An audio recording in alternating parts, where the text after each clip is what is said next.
recording, start streaming, probably watch stream crash, but not actually tell me. Um, Everyone should be 1, 2, 3, 4, 5, 6, 7. We should be live. Only 14 minutes over. It's been 2 weeks, which feels like forever, which is basically just 14 days.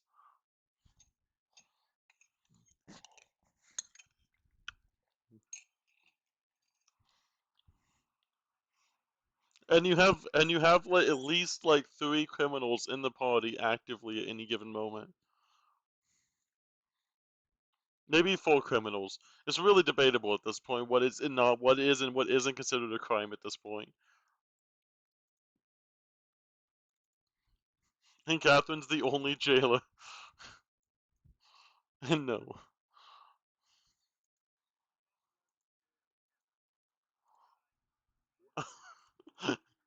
They're safer there.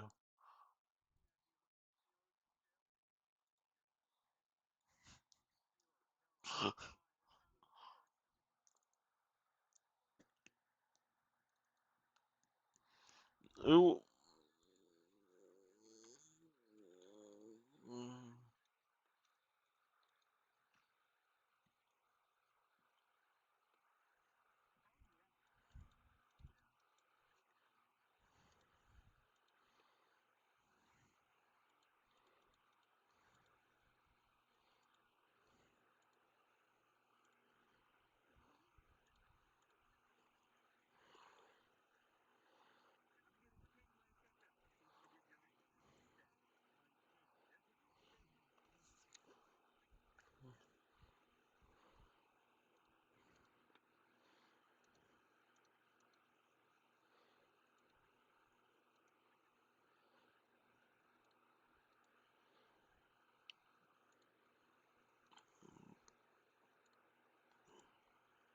Who wants to give the funky recap?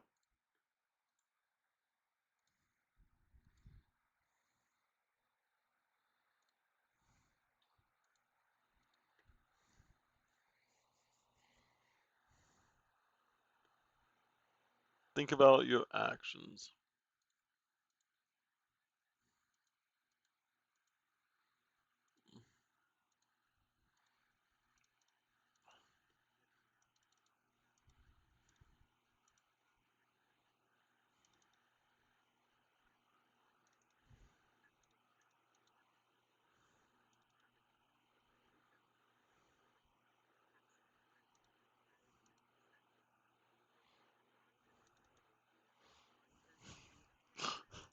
Diplomat.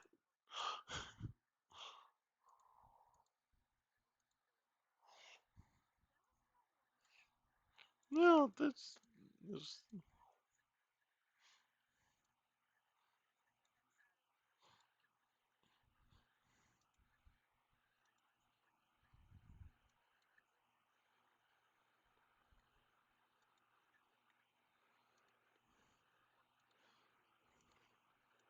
nope. Suki.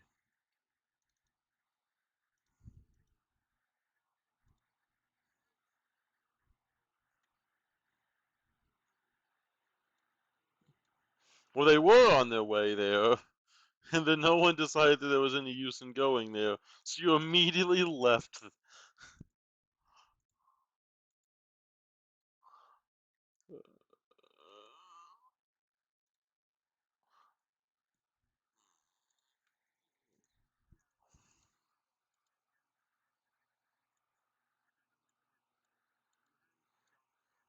You had not.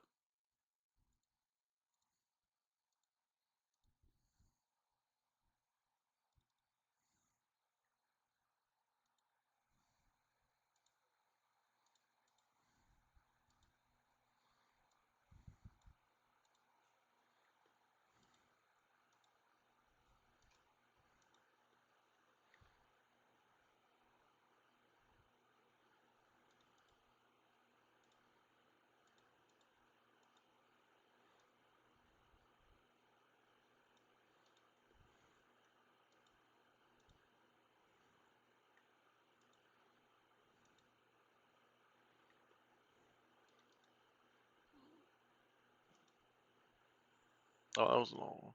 And then you avoided the combat through some stroke of luck. You managed to avoid the combat on the road.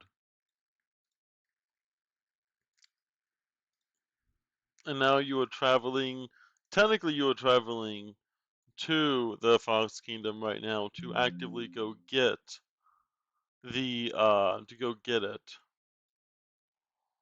To go get the mounts. No, go to get some. No.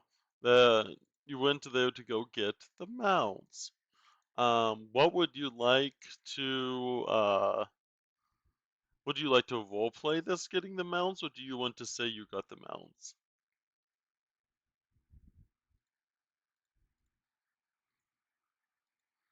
Probably a if it depends if you have immediate cash on hand, that does change things.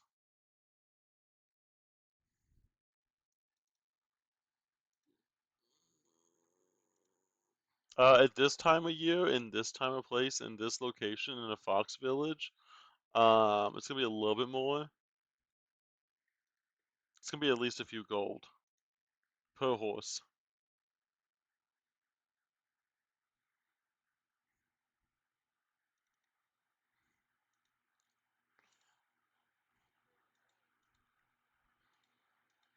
Would you like to go try catching them? They can sell you some.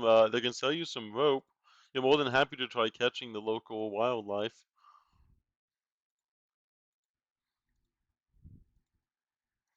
Or they're worth gold. If you do, you want to try haggling it down? Do you want to haggle? Do you want to haggle? Do you want to haggle? Then you're gonna have to. Then you're gonna have to haggle. Yeah. Okay. The next town would be the next town would be outside of the Fox Village. So the next town would probably be the. I would say it'd be a smaller Leshy outpost. You could try buying stuff with there. Would you like to leave? Would you like to make a detour out of your way to Glossnock to go to the Leshy place for cheaper horses?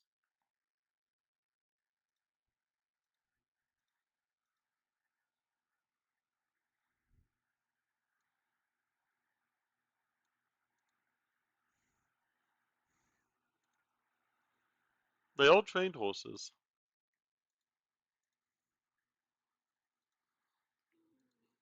An item is worth what people will pay. In the Leshy village, in Wisborne, definitely. Are you renting or buying?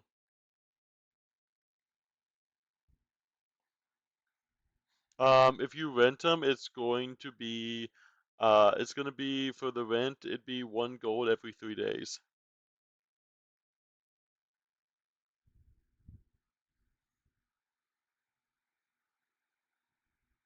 You can buy a monthly plan though.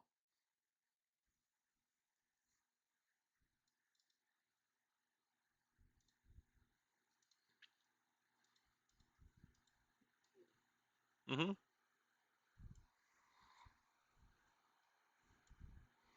There's tracking spells on them.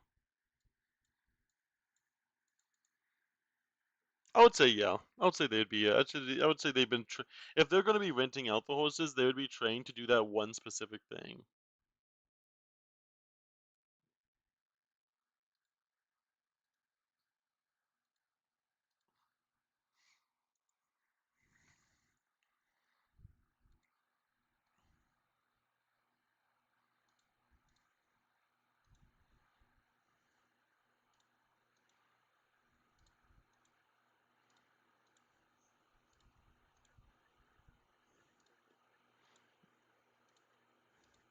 As long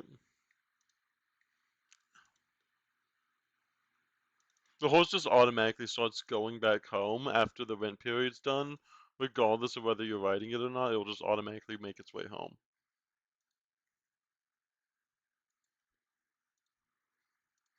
They're magical.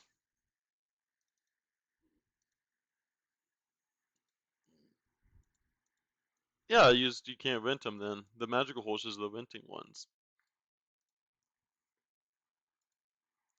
I'd like to let you know that some people probably have literally hundreds of gold on them at this moment.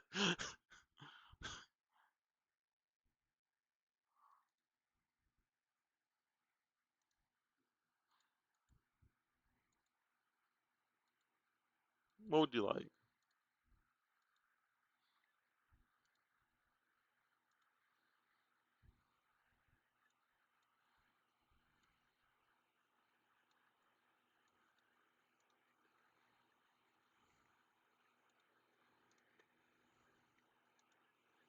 Yeah, yeah,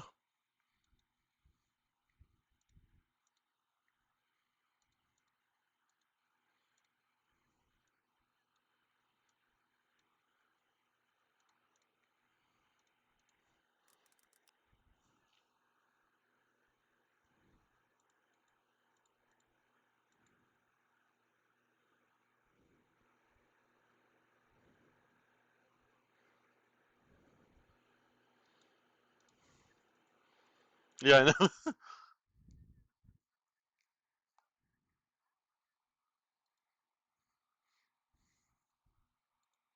That's how you could do that. Yeah.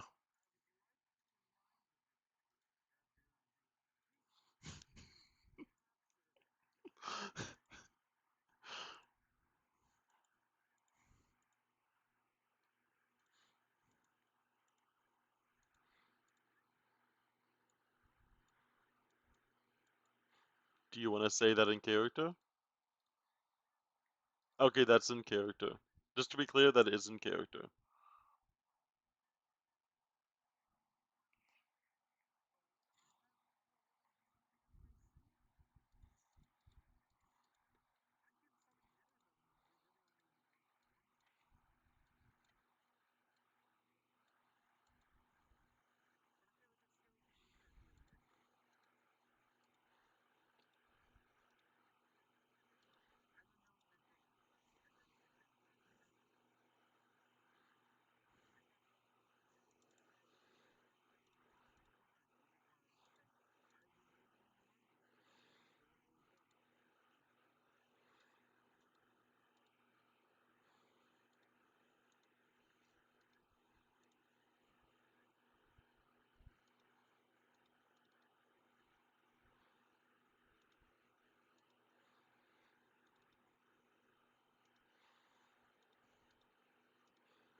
Oh no.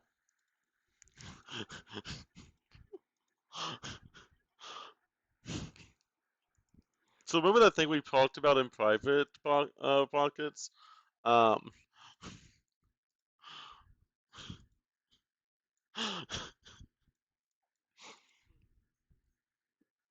no, I wasn't. I'm just messing with you.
Oh no. Yeah.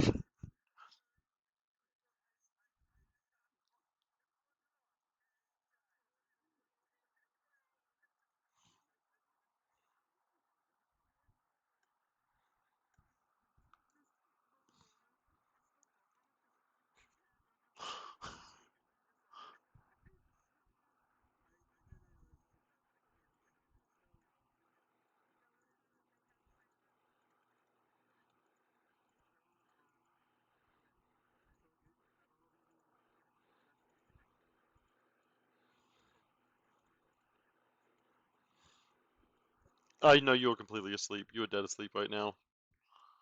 If you want your spell slots back, you stay asleep.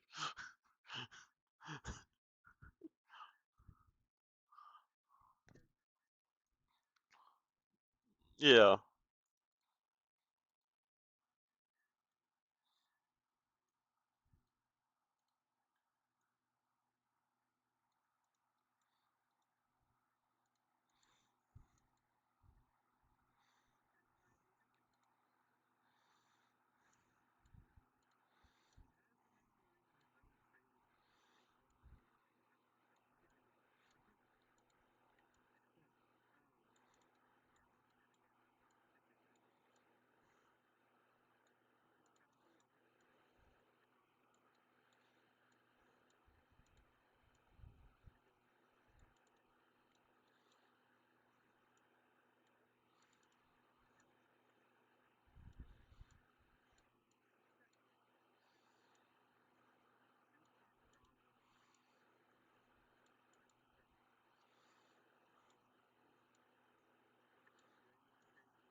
You're on an overworld map. How is there a problem?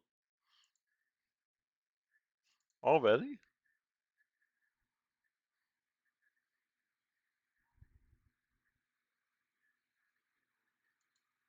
Oh, that's an easy fix.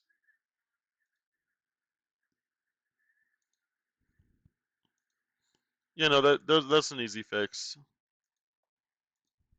Turn on the player There we audio go. switch. Okay, can they hear Okay, us? we're good. Yeah. Twitch, Yeah, Twitch, can you hear me? it was just an There's honest something that switch. Zerda doesn't want you to know. It's They have but spent there's not much time. so far. They have spent 18 minutes, 19 minutes deciding whether to afford a $3 or 3 gold Hey, horse or that's not not. even what I'm on about, okay? No, I'm That's- having to completely do that's- something else for that's a lot maybe a minute. pricier, Zerda. Yeah. Okay. I don't know what these people are doing. I'm about to cut away to Nilo. So, how does Okay. Wishborn look on the horizon as we're going up towards it? You guys are already inside. Well, no, You know, did it's you a just shorter describe walk that we than were you doing this actually on the think. way? Well, only because I can actually give you an idea. You're going to you're starting at the rich side of the area, and that's all I can give you. I don't know what it would look like from that point of view, but it's strictly the rich side that you're saying. Yep. We're going up to Wishborn. What does it look like on the horizon? Oh, okay, I didn't hear you say that. Okay. As you're going up, you it is not. So Wistborn itself is actually mostly hidden away within the trees.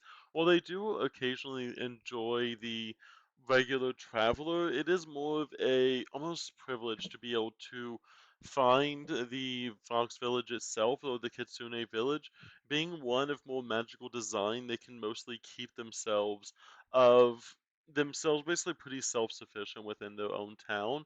Though the people that do end up finding their way typically already made sure that they are not going there for ill intent because of the gods. As you would basically be approaching, you would almost hear the sounds of various creatures around you. You not really too sure, but it almost feels like you're being watched by some of the woodland creatures. You're not too sure where they fall in line, but there always just seems to be some creature though someone always seems to be staring you, one of the animals, and as they kind of scamper about, you find your way because of Suki especially being able to lead to the best direction to get there. You Not that basically road. That road's a dead end. Mhm. You basically take a few different roads, and then it almost seems like you double back on the road entirely, go up a different path that you already traveled. However, the second time you pass the same route, a new kind of path that seems to be opened up in the woods. It seems that whatever was watching you may have created an alternative path by the time you actually came back and left and came back again. And now there seems to be almost a new path within the trail, leading you further down into the forest. And as you're going through the forest, you're basically hearing those sounds of the nature that permeate the air. You feel that almost freshened air that is even more fresh than what you would just expect. It is almost like a purified air around here, as there seems to be a faint, almost a hint of magic. But the closer you get to the village, the more your sensations kind of begin to trigger for that magic. And it really begins to almost wash over you. It's almost as if you were walking into something that is a more pure place. Not exactly in like a holy place, but something that is with intention to be kept a certain way and be made to be kept in a upstanding way. As you kind of feel the air itself, you can feel the taste in the air. There isn't any soot in the air, there isn't any rot in the air. It seems like everything is pristine for now. It is pristine, which is the best way you can really describe the sensation that is going on as you make your way to this village. I haven't been You're here. home for ages.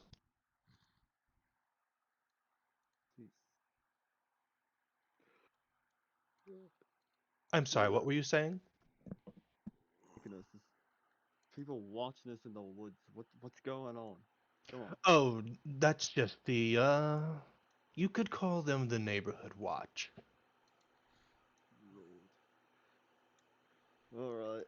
Yeah, you see, we had to double back on the trail a little bit because they didn't like you the first time. But the second time, I guess that you had this strut.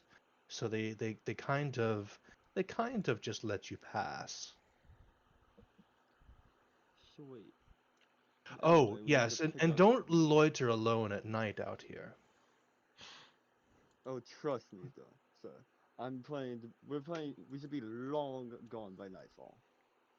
Just a Come on. suggestion. Don't. Don't worry.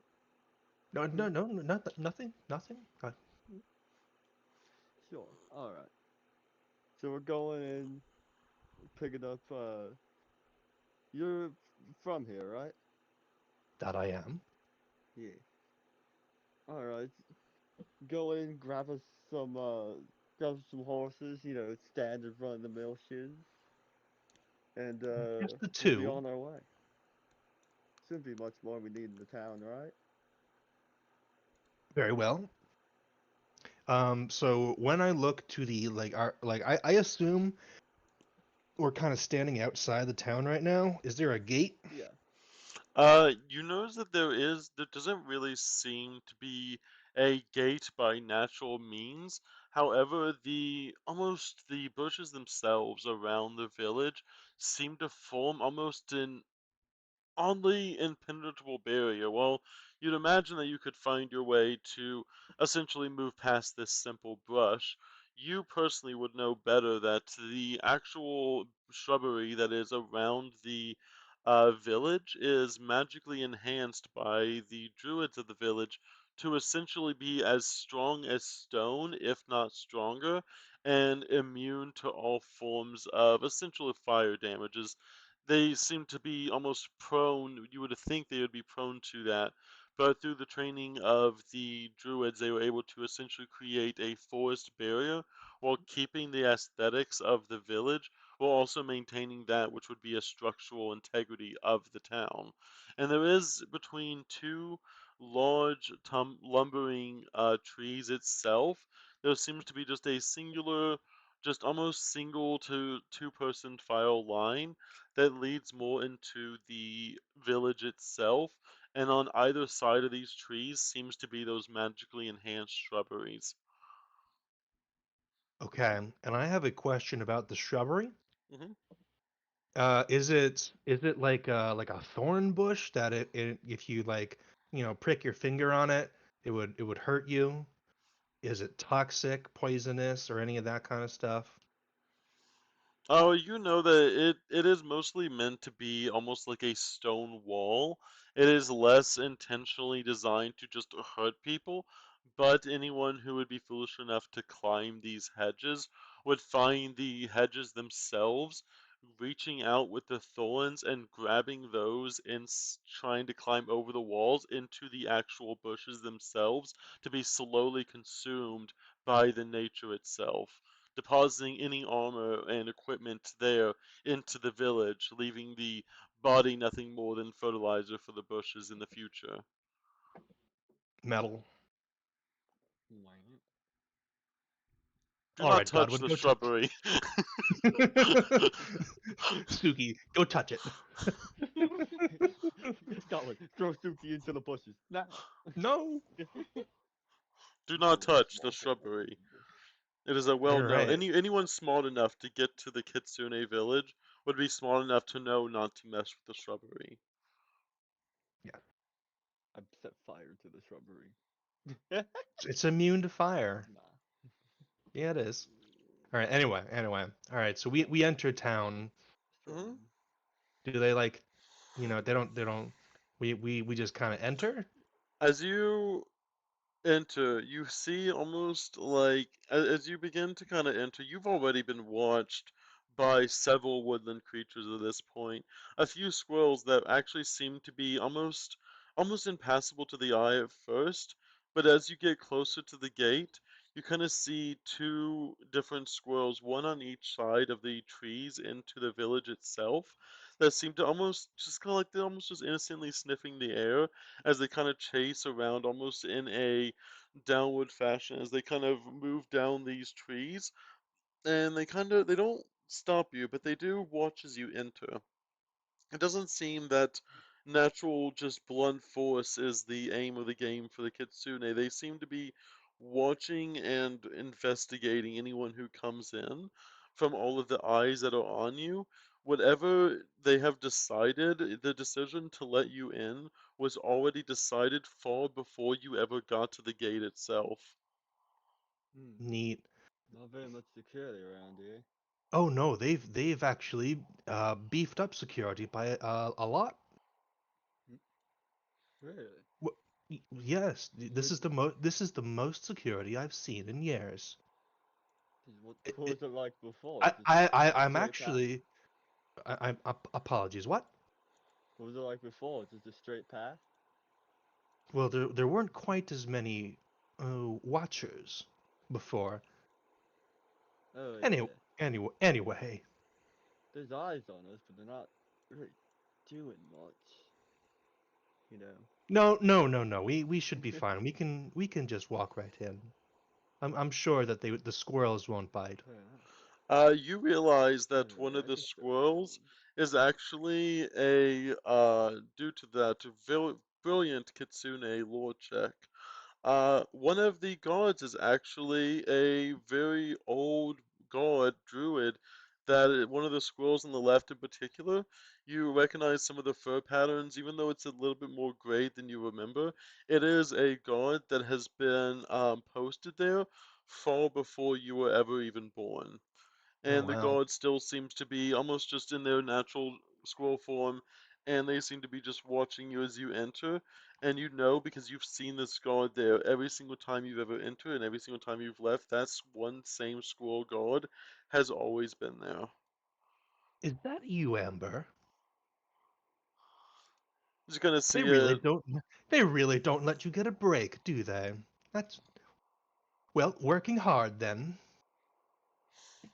You see it kind of it jumps off of the tree and kind of glides down and landing on your head as it kind of like does a few circles in your head and kind of gives you almost what could be resembling a almost like a squirrel hug on top of your head, as you almost feel a almost camaraderie. It's always been a sillier of the Mm. guards, but it kind of gives a almost like hug on your head, and then it gives like a few pats before jumping back to the tree. All right. I think that we've Careful Thank you, now, Amber. you cave something in.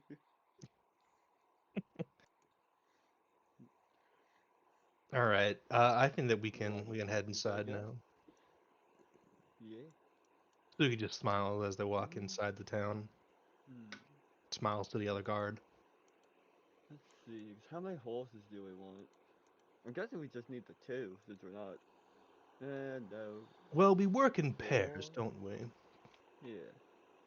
How 4. um And how we keep long an of ass. a how long of a travel is it to Grana from here, or whatever the capital is actually called?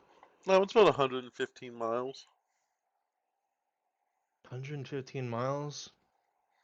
And how much do we get through in like a day? Considering you're able to ride basically 24/7 through your magical shenanigans, it would essentially be covering for 115 miles. It would essentially take you, I would say, probably a day and a half of just rotating out everything.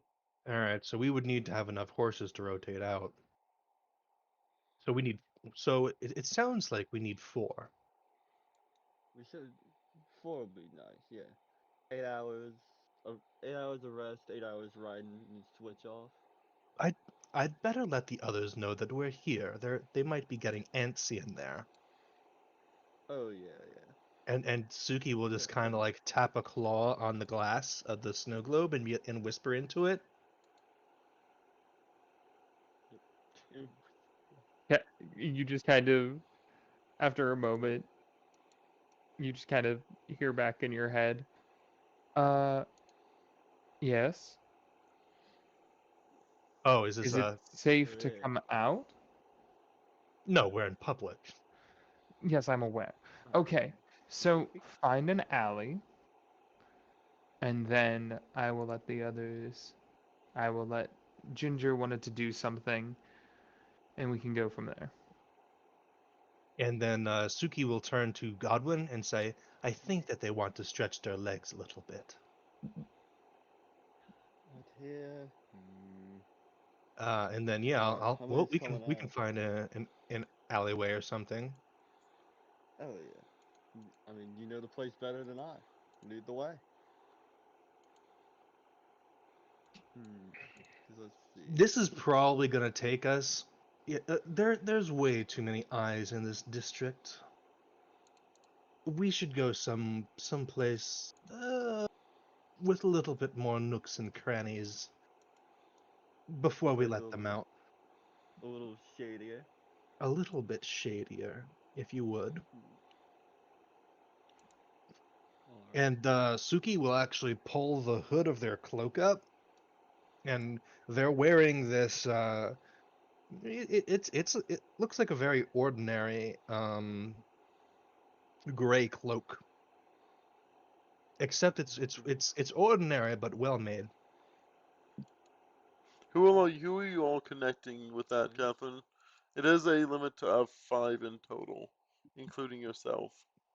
So I was guessing. So this is a little retcon, but I was thinking of when I was giving people rings, I would have been doing the telepathic bond as well. Yeah. So it's gonna be Suki, Godwin, Ginger. You. Saber finally got added to the group chat. Oh my Let's god, Mila will go! never. Um, Yeah. Evil one, the favorite. so it's 5. So it's myself, Suki, You forgot Adam, I think. Ginger. That's Adam. intentional. Yeah, I'm kidding. Adam and Yip. No, Not Adam and you. Godwin. Yip gets Adam. nothing. Yep. Yip nor Yap get nothing. you, Okay. you've been never That's good. replaced by me. Nope, that's good to know. Everyone connects with telepath. It's really kind of confusing how telepathically bonding to Yip would also, in turn, confusingly telepathically bond to Yep in a very confusing way. Gonna be basically 2 inlines to Yip. It I would would be a relay. it'd be technically a relay, and if you connect to both, you get a feedback. You get a effect of putting 2 phones next to each other. Ah, my ears! Yeah. No, no, no, Just no, a no, feedback no. loop like ring. It Mhm. plays in everyone's head. Oh, yeah, it's the microphone. Yeah, like Oh, anyways. Moving on. Yeah, those are going to be the 5. We'll have telepathic bond going. Oh yeah, I forgot this Spotify again. Um, alright. because that'll make communicating between globe and non-globe a little bit easier. You didn't like my idea where I tap on the glass and just shout things at you? No, I mean, I don't hate it. I just don't think it works, because I'm pretty sure I soundproofed the shit out of the snow globe. Oh, okay. Yeah. For You just reasons. tap at it. I don't want to know Other what reasons. reasons. All right. Are we ready to move forward? Let's see why not. So Alrighty. Lead the way. What'll Oh, so also I want. Also, this is just not for any particular reason. I want everyone to give me an initiative roll. probably nothing. Probably nothing. Probably nothing. Okay. I gotta figure out how to actually add everyone. You might be able to add yourself. Just But I gotta wanted find to- everyone. 2 seconds. If I wanted to try, At least I know. At least Streamlabs should at least tell me whenever it goes down. Alright, I'm back. Did I miss anything? welcome back. Nope. Also, I do see what you guys are seeing. Very confused at the moment. Yeah, I don't know what That's the it's start of it. Look up in the top right corner. about. Yeah. Oh, I did not realize how big this map was. Yeah, it's Dungeon 415. What do you mean? Yeah. Goddamn. That's what I saw first, and I was like, I don't see anything in the top right corner. I don't see anything either. I'll only repost Bear.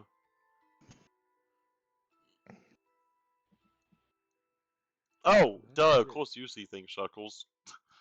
Yeah, I think I'm seeing things from. Dear. Oh, yeah, I forgot. Bear never actually got vision on this one. I never actually was wasn't able gonna to find say the. There we anything. go. Oh, there we go. I wasn't gonna say anything. Well, for some reason, it doesn't let me edit the Bear's actual token. also, I'm just gonna repost that. Yeah, so what do you mean, guys? It's nothing ominous. Yeah, nothing. No big deal. Probably fine. Fine. Okay. Fine.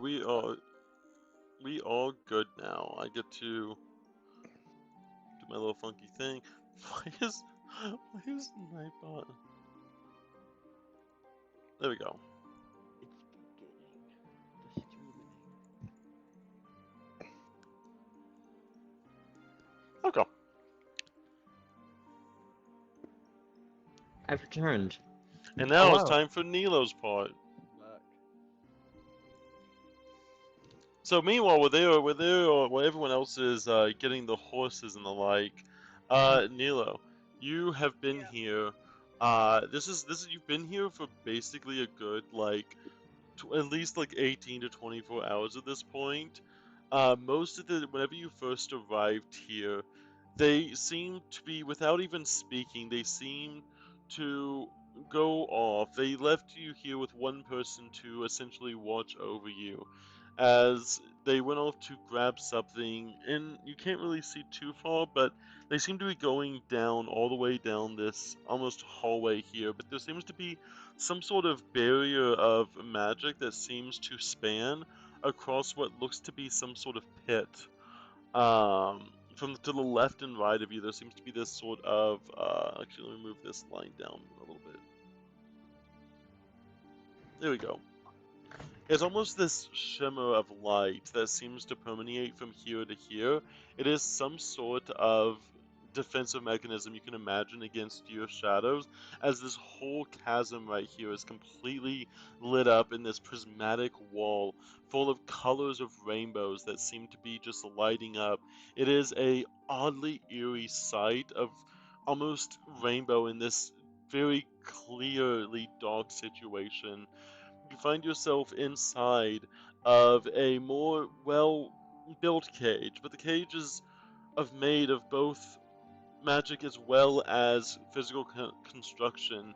You try to reach out to see if you can find your shadows, but there seems to be a light that seems to be almost everywhere in the cage. There, you notice that everything in the room around here gives shadows, but your cage specifically seems like it is enhanced with some sort of light that keeps any sort of shadows inside the cage from forming. It is as if you yourself are glowing. And after you got here originally, what was the first thing that you were thinking about when you got here? The first thing. Why Tyr? Why? He honestly, just going back through everything of how he got in this predicament and trying to figure out just why. How did we get here? And as you kind of get, they seem to mostly after they seem to have gathered the structure that you are in, and after they seem to have gathered the light and everything to make you where you are now, they almost don't even seem to even acknowledge you. The one in particular, the old Chernobyl that you used to see back so many years ago, is there, but they, as far as you know, are the only ones that truly taunt you, as the rest of them seem to almost be like nonchalant about it. They seem that capturing a king of another kingdom is just perfectly par on course. You are unsure. They seem like they have done this almost with a masterful hand. They have done this not once, not twice, but you can tell by their posture and their look, they have no fear in their eyes whatsoever of you, as if they have captured things far greater than you.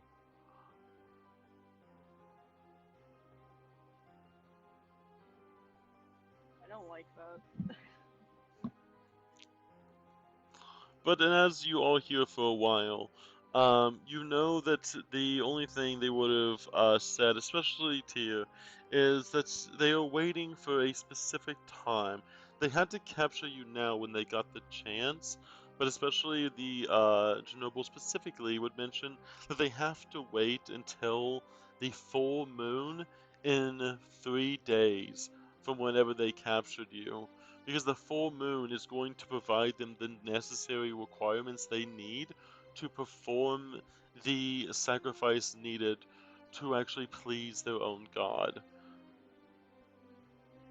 Tyr in particular is really impatient about this.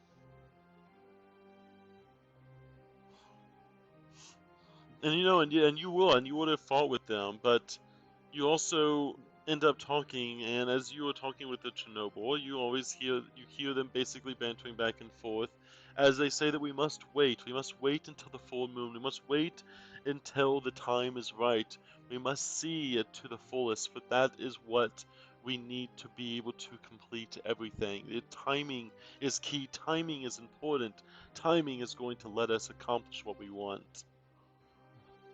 Don't you have some sort of time magic or something? Speed it up. You kind of hear them almost do this laugh as they seem giddy at the moment. They, especially over the past day, they have been nothing but giddy. You see their tail wag in delight. You see their ears constantly going around in almost a sonar type situation. And as you were talking with them, Tyr, this would have been a few hours away from now. The two sisters, one of them always keeps, the one with the stone magic in particular, seems to almost watch Nilo like almost like a caged animal, as they kind of watch to see what movements they do, what body language, what kind of actions they do and what they feel.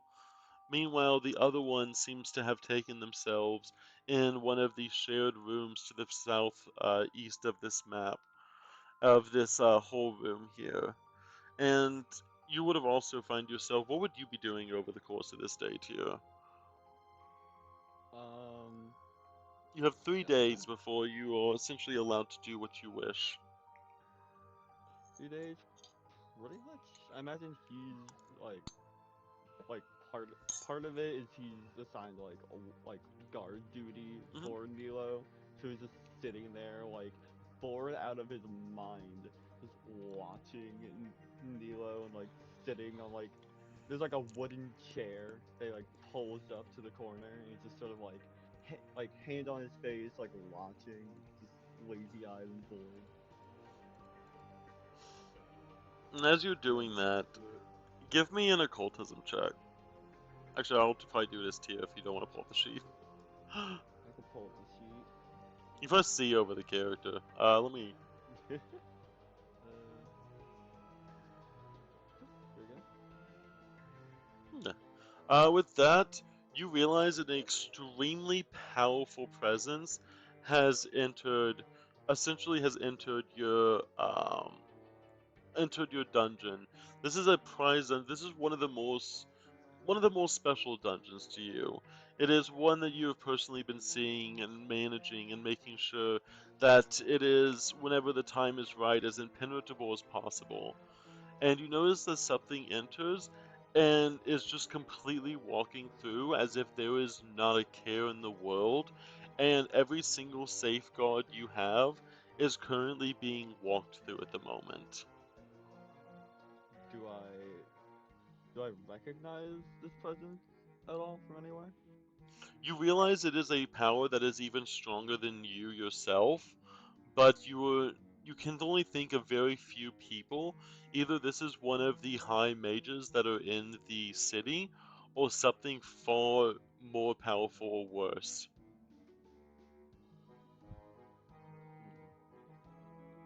All right. He's gonna like snap up and like he's gonna get up and he's like, "Okay." He's gonna like point his finger at Neil and be like, "Not a peep out of you." He's like straighten his suspenders and he's gonna walk out to meet whoever it is. And as you are on your way out, you realize that it is now rapidly approaching the location. It seems to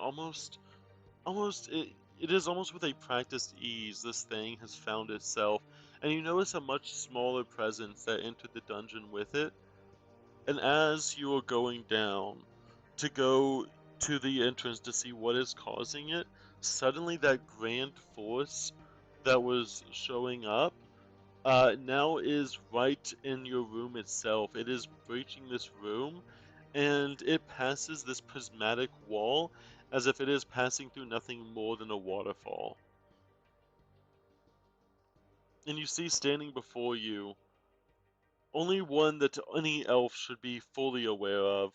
It is the you kind of look and like it is almost stunning to look at.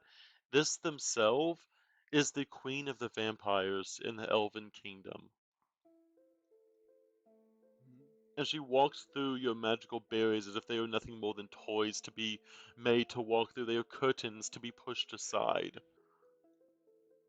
And she does, as she goes through here, she doesn't even look at you. Even her rabbit companion doesn't seem to follow, even looking at either of your gazes. As she approaches this barrier and you're staring at this, essentially the queen of this entire vampiric realm here, you know the history, you know the animosity, you feel like almost feel that a burning inside your chest, but you're not really too sure what that is expression. What is this burning in your chest feeling at the moment?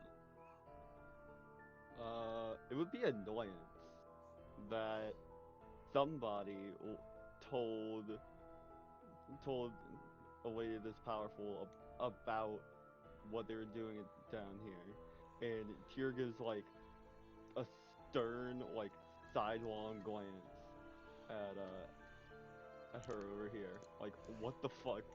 Why is this person here? You see them. You see this elf and the earth mage themselves. They realize the power of this creature, this vampiric almost queen themselves, and you see, even though you can tell there was this almost gritting of teeth, and it was almost like the sound of stone on stone as they grit their teeth. But as they do, you do see them go from their sitting position to a knee, but you do not. You can tell that it is clearly the most disdainful thing they could have possibly wanted to do at this moment. And And as she's doing this, she's not even paying attention to this. The Chernobyl themselves quickly go straight down to the ground themselves, not even wanting to mess with what is the difference between these two levels. And she just seems to walk up, completely ignoring both you, ignoring both them, and she stares Ahem. directly into your eyes, Nilo. And you see with a small chuckle, she just looks at you. You feel like your entire body is currently being on display. Even your back, even the underside of your wings, every part of your body you feel is currently being watched by her. Her eyes are on you, and you have somehow managed to keep the eyes of a clearly strong, powerful figure. And with one command, the first thing she says is she just says, "The rest of you, leave us in private a moment."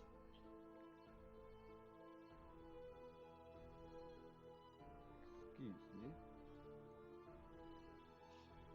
And you see the one in specific completely just they go out of the room. You see them pass through the barrier. You see the other one, they pass through the barrier as well. Even the rabbit themselves doesn't even seem to be paying attention, as they only seem to be having their eyes on the actual mistress themselves. As you see How them did you stand find me here? beside. Go ahead. And to ask, this is private property. What are you doing here? She smiles and she says, as she's kind of looking at Nilo, "My darling, this right here, this dungeon may be private property, but you have something that I wish to speak with, and I'm not one to, well, leave myself unsatiated."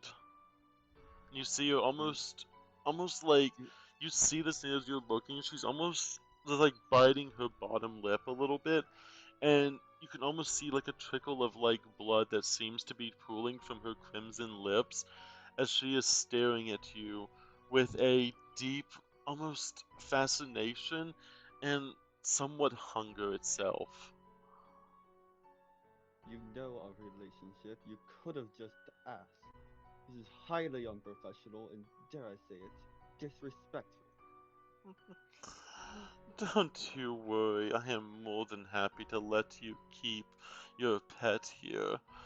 But I wanted to That just. is not the issue. Hmm. She As, turns a as side you eye let to her you with speak, a small glare. You see just these almost pure blood red shot eyes, but even in the midst of these red eyes, you see what looks to be almost like a pearly, almost ruby pupil that seems to be dotting their eyes. It is like a gemstone embedded into these eyes, and it is just, if it wasn't disgusting of a creature, it would be the most beautiful eyes you've ever seen.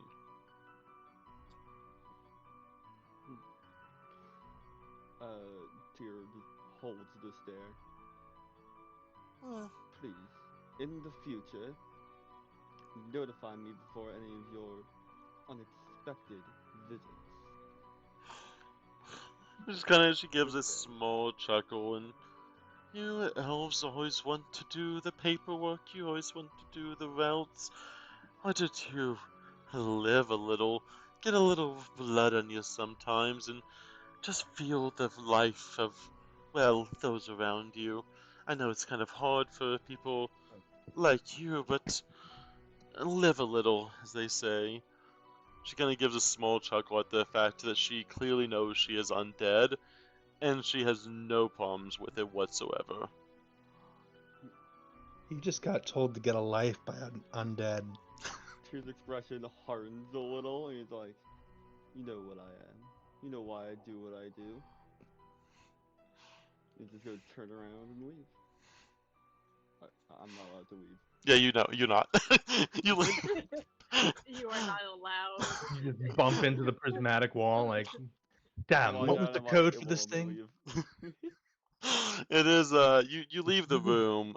You know that this is, you know that risking any kind of anger, though, you at least you were able to stand your ground to say your piece, and there was a sense of admiration in her eyes whenever she did look at you. Even the fact that she was looking at you, you could tell there was an understanding. This is not the normal case. This is not the usual situation. Something has triggered the Vampire Queen themselves, and they have deigned your dungeon as something that they decide to visit. And as you go off, you do go back to the rooms where the rock mage as well as her sister are there. She's already woken up her sister, and they seem to be almost just completely just bad mouthing this vampire queen to no end. Oh Tyr just immediately joining in. yeah. Let me actually get the Coming in full here. art for you. Coming in here. Not even a word. Not a letter. Not nothing. We did not receive your missive. Just send the little scamp forward as a messenger. At least it would have been something. But no. Not a word. The vampires think Didn't they can even just knock. walk around here. The vampires think they can just walk in wherever they want. They think their magic and everything allows them to just be the most privileged of people in this city. They think that just because we allow them to live here, that they get to have free reign wherever they want. So maybe one day someone will put them in their place and they can learn their own property.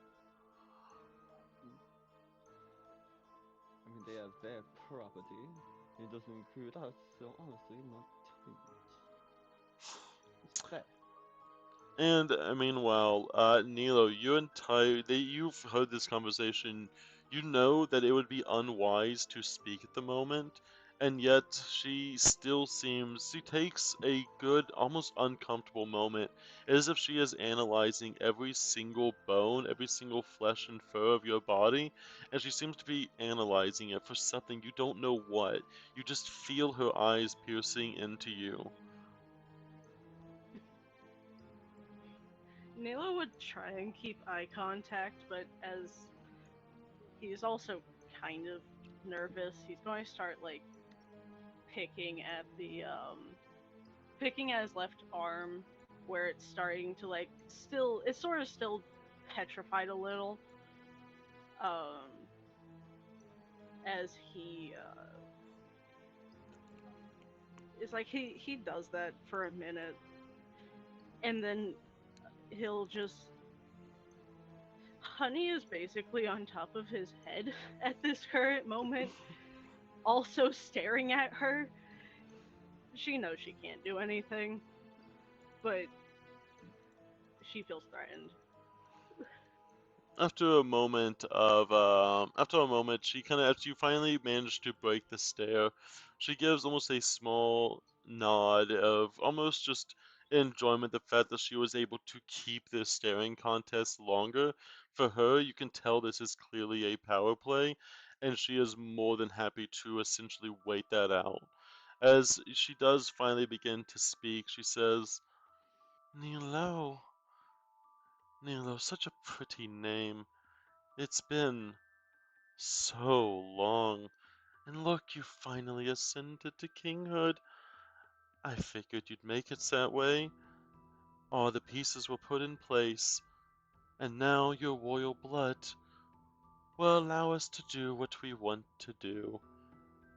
I've waited such a long time for this. As you kind of see as she's beginning to kind of like, you see almost like a bit of hunger that seems to just leech into her eyes as she is staring you up and down, and you feel this incredible chill. You are unsure of what she is talking about. You have no memory of this vampire whatsoever. Yeah, Nilo would raise a brow and tilt his head, very confused, and then also like motion a shrug as well, just to indicate of like, the fuck you on about? And so she kind of laughs. Of course, you know us vampires live so long. I hate when a plan takes so long to come to fruition. What has it been? 30, 31 years, 32 years? How many decades have it taken to get to you, to get this exact moment in place? She kind of sees and, oh my, it looks like you've been without your rabbit blood for a while. I'm sure they're not feeding you any of that down here. My, would you? And you kind of see her hold out her right arm as she kind of almost pats the head of this rabbit folk that seems to be staring at you without any. There was no almost soul behind those eyes. It seems like those eyes, even though they are staring at you, their hair is pretty. They have a beautiful scarf about them. Their little horns seem to be almost so particularly placed and filed. This is clearly someone who has taken great care to make sure their body is beautiful, and yet their eyes show no emotion. Their eyes show no strain. They almost have no resistance as this elven or this vampire queen just seems to pet their head. Would you like a taste? It's gonna get very ravenous in there very soon, and I know what you desire. Nilo would actually back up a little bit more into the cage as he notices that the rabbit doesn't seem to have emotion. It's like he knows he's getting to a point where it might not be great for him. His eyes have been glowing for a minute. His vision's slowly been blurred, but not to the point where it's too much of a concern. But he shakes his head and backs up. Oh, but you clearly have been so long without proper. Well, I'm sure you being only half vampire, you wouldn't really understand the full taste, but I'd be happy to let you offer. As you see, as she almost puts her paw or her hand underneath the chin of this rabbit, and with a almost subtle tilt. You see them tilt up the head of the rabbit. Those eyes meet the eyes of the vampire themselves as she goes down on one knee, almost examining the beauty that is this creature. And she just says, I love the way that the fur can just hide almost all marks. It's almost like they're made to be bitten sometimes. And you see as she kind of slowly unravels this scarf, she does it very slowly, almost like this is a practiced act. As she removes this scarf, you can tell where there is little tiny tufts of fur that have been clearly almost rubbed in a way, either by some sort of either fanged or claws or something.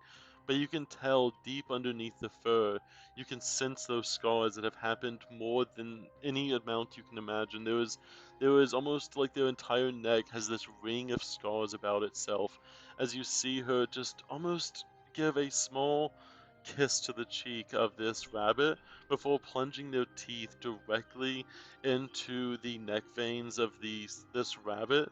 The rabbit, despite having this intense piercing like bite to their neck, they still seem to show almost no reaction to it other than just a single closing of the eyes. But outside of that, it almost seems like this is almost a ritualistic practice that has happened. And you feel that sensation about your body, and you can smell that blood that is clearly being just drained in excess. You can see the teeth and you can see the red of the teeth like being begin to have that almost absorbent effect where the blood itself almost sucks itself into the teeth, going into this person's body. They are taunting you. They are wanting you to partake in this, and they are offering it for you to be here and to have it.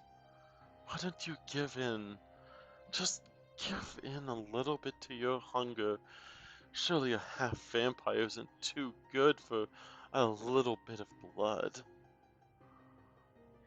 He shakes his head again, but the smell is so strong that he has to like rub his nose a few times, but saliva's starting to build up in his mouth and he's trying to get rid of it as best as he can, as he's still shaking his head no. You can kind of see as she finally lets go of the rabbit. You see them almost calmly, with almost a practiced ease. You see them just wrap the scarf back around their neck, the fur itself, almost with that. There is almost no red left on the fur, as almost all the blood has been completely absorbed by the vampire, sucked clean from the neck, as she wraps this scarf uh, around her body, almost tightening it like a tourniquet to the wound. As you kind of hear her look back, this is only, well, day one. And look at this. This is what a proper thrall looks like. Imagine what you would do if you had better thralls. You clearly are in a position of, well, more inadequate help these days. You seem to have people that would seem to betray you and don't really like sticking by. Maybe if I were able to teach you how to improperly enthrall someone, maybe I might be able to help you out of here. But of course, you'd have to be, well, under my control, of course, but not without sentience, but more of a apprentice. You see her move her hand up to her throat to almost wipe that blood. After all, I am one of the ones who helped make you who you are. The least you can do is become maybe my apprentice. It would be so much more fascinating to have a half vampire, half cat, instead of all the other vampires in this city. I've already enthralled so many of them, but you remain unthralled.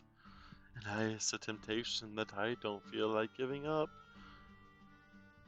You may not have your hunger right now. You may not have the hunger enough to be willing to accept, but I will be back. And I will be back tomorrow, and I will be back the next day. And before the final moon, I will make sure to offer you one last time, and I suggest you heed it. For I have made you who you are, and I've had to start it many long times. You've been decades in the making, Nilo, and I think I'm ready to collect. Ta-ta now. And you Also, at this see... Go ahead.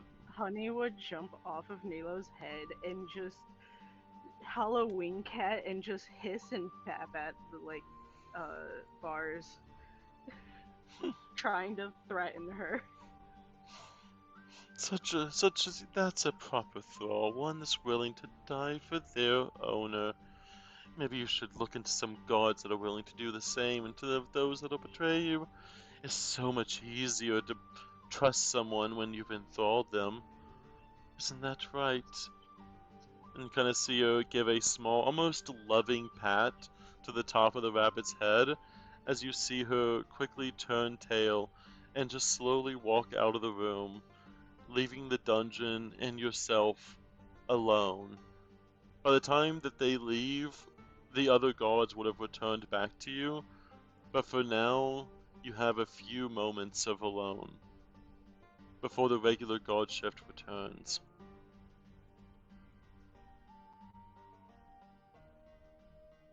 Nilo would relax for a second, take a deep breath again, just to like calm his nerves.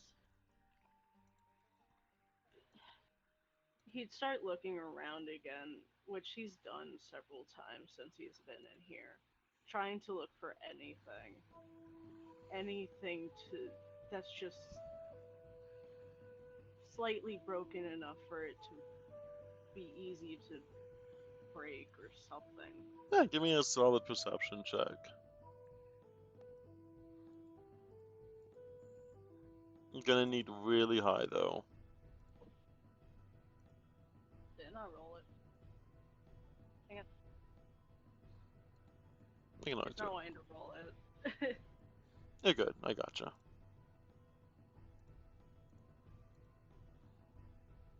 Nope.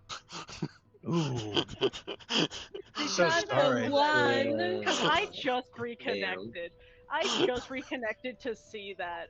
No, that's What does Nilo see? nothing. He's been struggling. Depression. Honestly, his eyes have been getting blurrier and blurrier. So I mean, him not seeing anything makes sense. Meanwhile, I'm pretty sure everyone else is at a fox village right now in a back alley somewhere. This is one of my favorite alleys, actually. You have a favorite? Suki, are we good to come out? Oh, yes, of course. I was just walking down memory lane. Catherine kind of appears behind you. That's fine. Cool. I'll hold on to the snow globe for you guys to go do whatever you need to do. I'll just stay here if you guys want. I'll look like a homeless Honestly, woman. honestly, I don't have too much business here, but with you, with you, good lass. You know concealment magic, right? A You little know, bit. right? So we're gonna run into a quick issue with scrying in the near future. If if we really are having issues with a noble family, they have scryers just on retinue, and we're gonna need to work our way around that. And usually the department has charms and stuff around that, but I'm not really at liberty to use department resources right now. Well, speaking of scrying, my plan was, while you all went around, I was gonna scry on Nilo to figure out where they are and see if I can figure out anything about their surroundings. Hmm. Yeah, it's a very good plan. Hmm. Hmm. But if you All. don't need to go anywhere, you're more than happy to jump back into the snow globe. Hmm. I was hoping we could jerry-rig a couple. See if we could get some scrying protection of our own. If worse comes to it, this village seems to have some shrouding magic. Maybe, and I could ask someone here, but I don't really want to tip anyone off. You know? I mean, understandable. Um,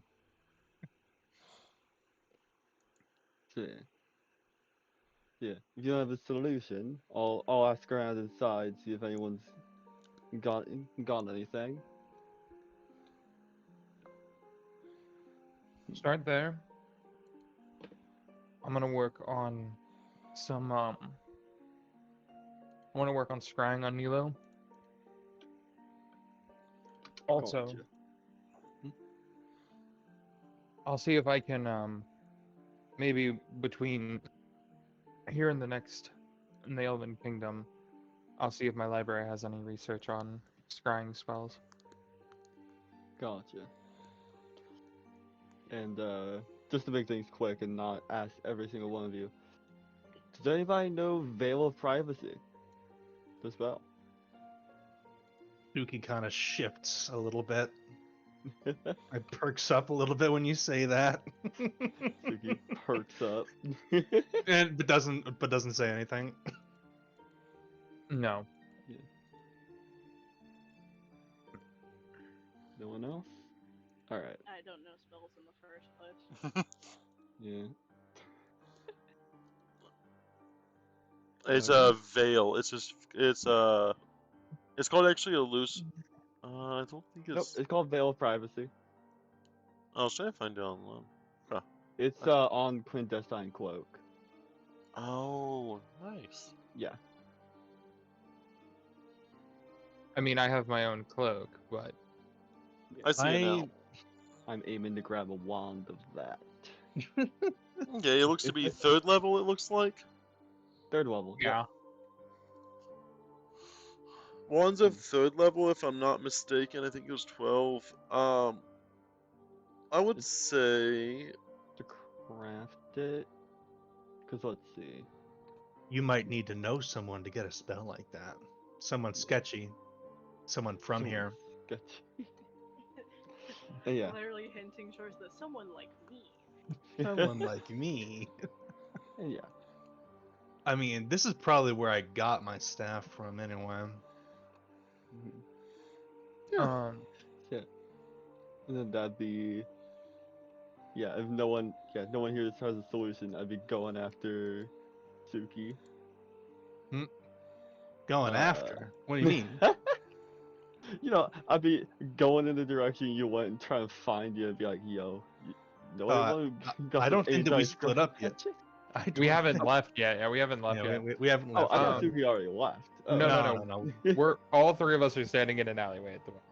Oh, we're still in the Actually, alleyway. Jin would have been. It's like Jin has no reason to really talk at this moment. He would have actually left already to the. Did Jin say what they were doing? Wait, no. They just appeared Whoa. and left. No, it's like Jin makes eye contact with y'all, puts up his hood, and they just sneakily book it. Hey, Catherine just kind There you go. of waves at them and Should we be even the slightest bit worried that royalty is now in the? if they'll cause an uproar, probably. Jin Burn also, Jin also tries to communicate with all of you. Just is like, I'll be fine. Don't worry about it. Where are you?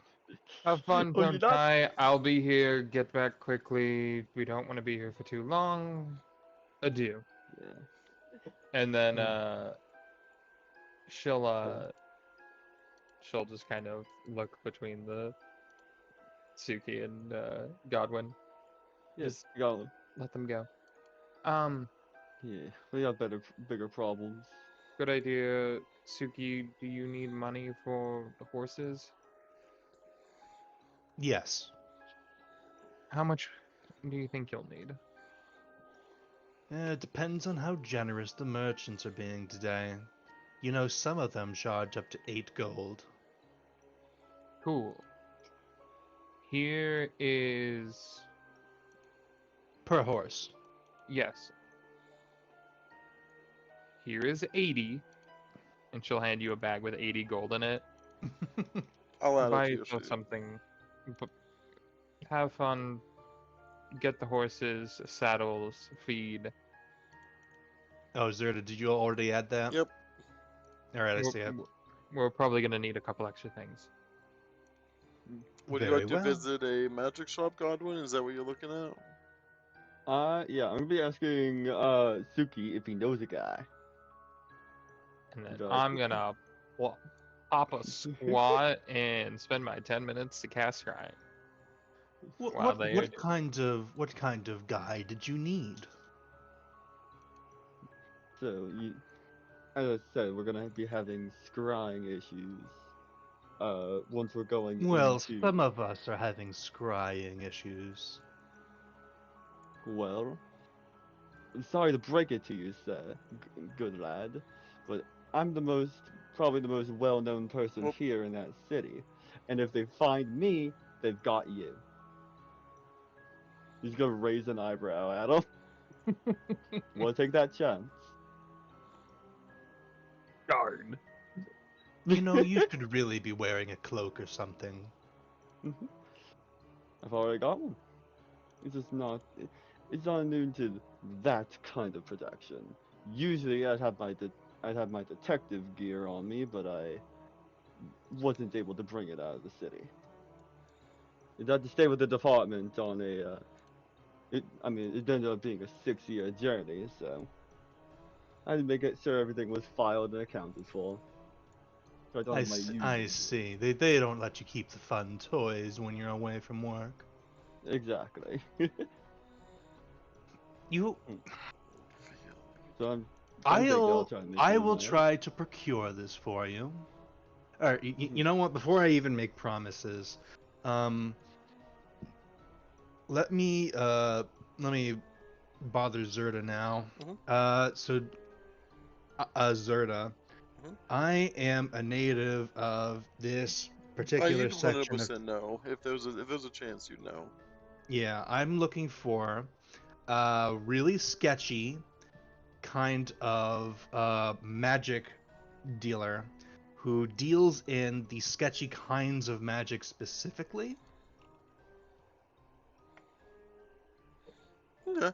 Yep. I hope You do actually. You know that even though this is the poor district, there is a certain shop that the only reason that this is in the poor district that you know is just to avoid most attention, but actually has some of the higher class items.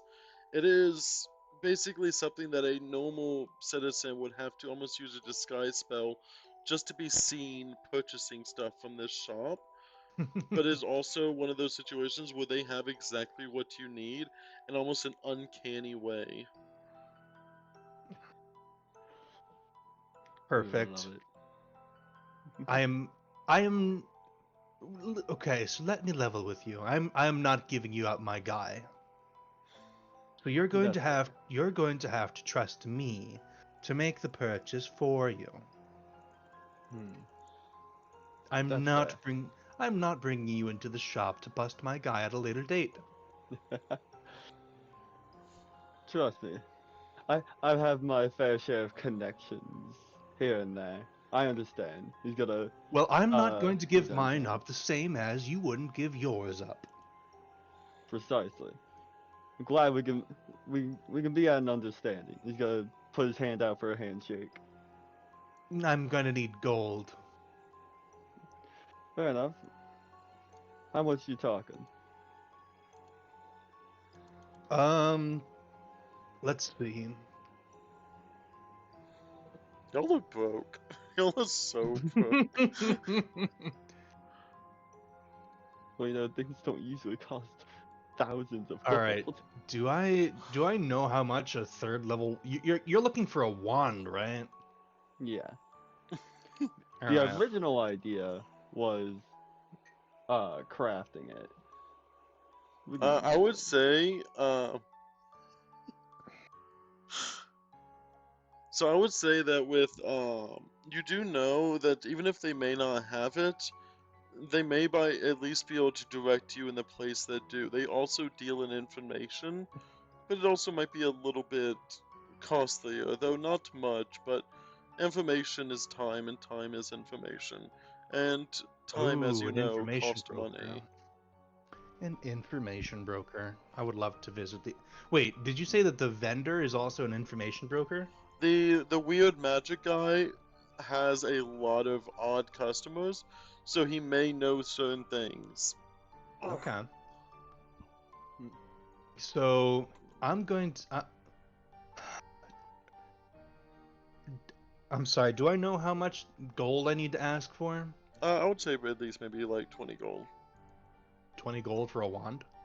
No, not for the one, for the information. Uh, Oh, okay. no, it would be for the wand itself in as written, it would be like 360 gold. None of you like Catherine's the only one with actual gold in the party. I would say if you're willing to knock it down from a one to like a few multi-use amulet, it would be a lot cheaper. Well, that's the thing. Something that's not infinite, but That's the thing. The original idea, because I have the money to craft one. So the original idea was to have a caster, and I have a sort of receptacle for them to craft it into, oh, for it then to yeah, them to cast it into. that'd be about 10 to 20 gold for the actual about 10 20 gold for the actual information depending on how well you say, and then you'd have to convince the person who they if they do know someone, you have to convince that person to essentially help you with that. And that can range incredibly varied depending on what connections you have. For the information, it would be 10 to 20 gold. Okay. So I do have okay, so out of character, I do have a staff that can cast Veil of Privacy. Mhm. I don't know if I would be able to like I guess when you craft something you supply a casting of it, I guess it would count. No, you just Yeah. you pump spell slots into it. Yeah. Basically, Hmm. I have a like blank signet ring that just holds spells and then Oh. just feeds off of You are you know literally exactly camera who they are energy. looking for, Suki. You actually are the person they are True. looking for. Yeah, you are the guy. I am the guy. You are the guy. It'd be I am really the guy. funny if like we both went to the guy and like paid him the gold for information and he just points at Suki. That's the one you want. You ratted me out, you asshole. You weren't literally- supposed to do that. You literally do actually have essentially a wand that they are asking for, Yeah. essentially. Yeah, I know, but it's only good for one creature. That is true. It's not the magic bullet you think it is. Like when there's 7 of us, Yeah.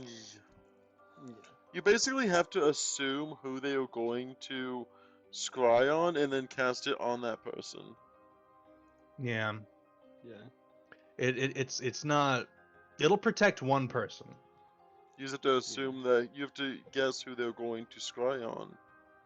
All right. 'Cause, yeah, I'm getting this to cover my own ass. I'll tell you what. I'll take the 20 Hmm. gold off of you, and I'll supply the spell for you. You know what? I can work with that. Alright. This Alright. place is a little unrefined for doing this kind of work. So we'll go into into my place in the snow globe. I've set up a rudimentary workshop and we'll be able to get stuff done there. Very well. Then tonight, while the others good. are preoccupied, I'm going to go and visit a friend. Sounds good. He's gonna hand over the money. All right. Yep. Yes. Oh, you Alright. pay me in advance? Yeah. Okay, and what Don't run off on is me. what is You know what, everyone I'll pay you else in- doing? I'll pay you half now, half later. Half now, half now. Okay. Fair. Let's get some good old. And to be fair, I've communicated the scrying issue to all of you guys. You all know that's an issue to be aware of. Let's get some initiative rolling here.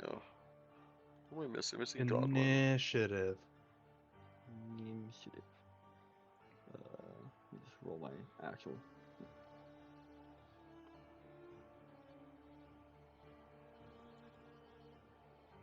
You good, Jen?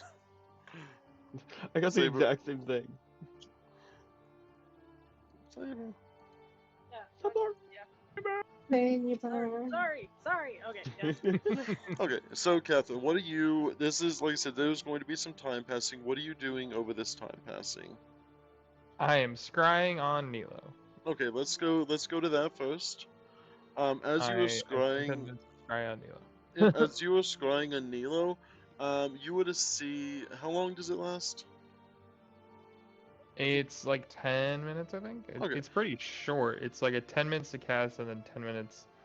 I would say you would see a almost very well kept room, though you can tell that there is intense magic about. I'm gonna assume for the sake of this, give me. I'm gonna have Nilo give me the will check, not to succeed it, but to see if you critically fail it. Okay. Or to see if he notices it. Yeah, that's basically what I'm doing. Will? Yeah, will save. Is that I rolled it? I guess not.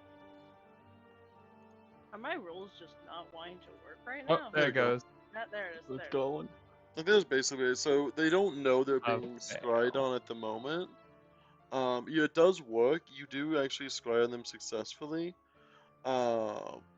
how's my dog? It's not critical failure. Fail by 5. Yep. Yeah, so they would just, you would see, so what you see whenever you scan them, you see a room with various, almost very, very well put together tiles. It's almost like every single tile was perfectly cut, almost in like a very precise manner. You can tell that the walls themselves seem to have that similar stone. It is almost this almost grungy, almost yellow color. It You're not too sure if it's just the type of rock itself, or is it just this specific tiling, but there is almost this almost sandstone-esque, it's almost like sandstone itself has been laid to be the floor of this foundation. You see Nilo in the cage, they seem to be almost racking through their thoughts. They seem almost like they're uncomfortable. They're clearly not in a good headspace at the moment. They seem to be surrounded by a unfamiliar face to you anyways, the Chaboa, as well as one of the sisters, the sister that seems to be with the earth magic themselves. You see her almost nonchalantly, just almost sitting and just twiddling with her rocks and her magic. You see a little halo of rocks that seem to be twirling around her, and you see her just almost nonchalantly caring about the situation. Meanwhile, the Chaboa seems to almost be just giddy as can be. It's like they are waiting for something, but yet nothing seems to be happening. It just seems like they're waiting for something, waiting for someone or something to happen.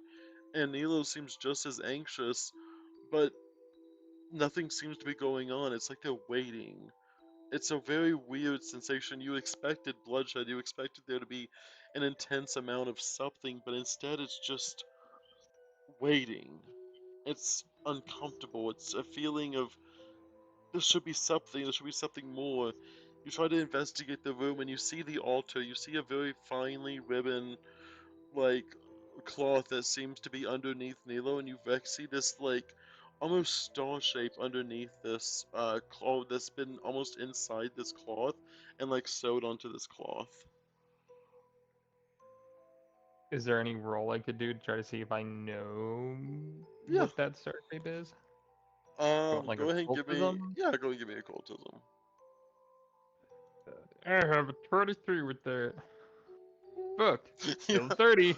Yeah, you do. I would say with that, you recognize that it is. You can recognize that the seal itself on the actual fabric seems to be what is emanating the light. There is no shadows at all around this cage. Even the cage itself seems to be producing light. Whatever in this circle that is on this cloth is encasing the entire cage. The cage is in the middle of this circle and it is emanating a very bright light. Interesting. Alright.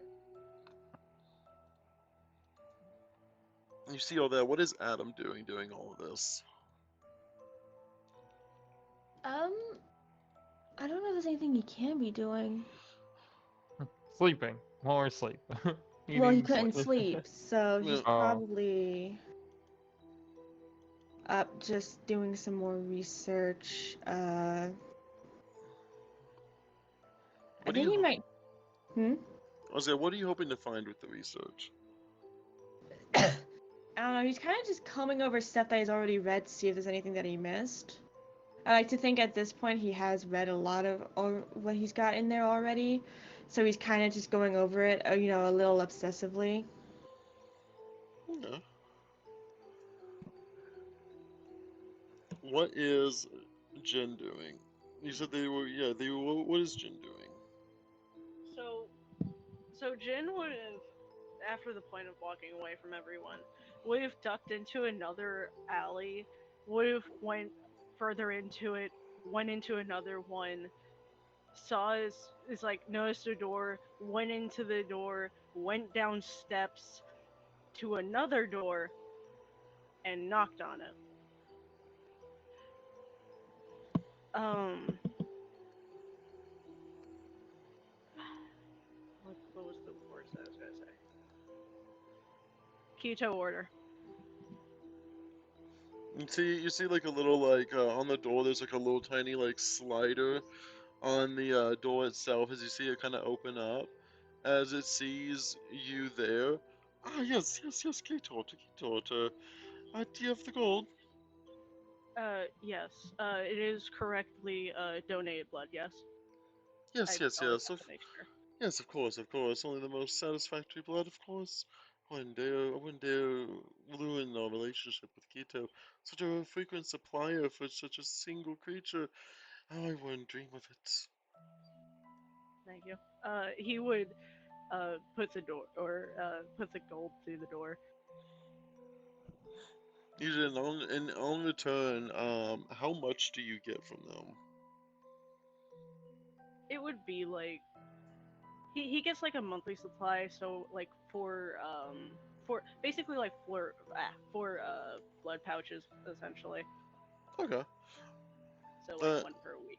you can tell that these blood pouches on the inside have been magically coated to make sure that they are completely they essentially waterphobic, hydrophobic. They make sure even blood phobic, if you will. The blood in here you can Wow. hear almost just almost just Blood bowl. completely sloshes around, and there is not a single bit of the blood that seems to be seeping through any of it. It is almost perfectly carried. It is. You would think that nothing more than just a sack of innocent jello if you were to not know any better. Uh, June would also actually give them like extra piece of gold and just be like, just because it's an emergency today, keep this. And he would Yes. bow and then kind of just uh look away and then just start kind of shuffling till like till a month from now. You do that. What does a yip do in yep? They are still sleeping. They are It has awake not now. been. How long has it been? Enough. It's been enough I'm, time. I mean, like, it's been only like 4.5 hours. The snow globe Like, makes you feel really rested. You have the extra comfy sheets. Someone felt bad for you and put extra comfy sheets on you while you were sleeping. who? That's a question for you to find out. Someone was looking out for you in your sleep.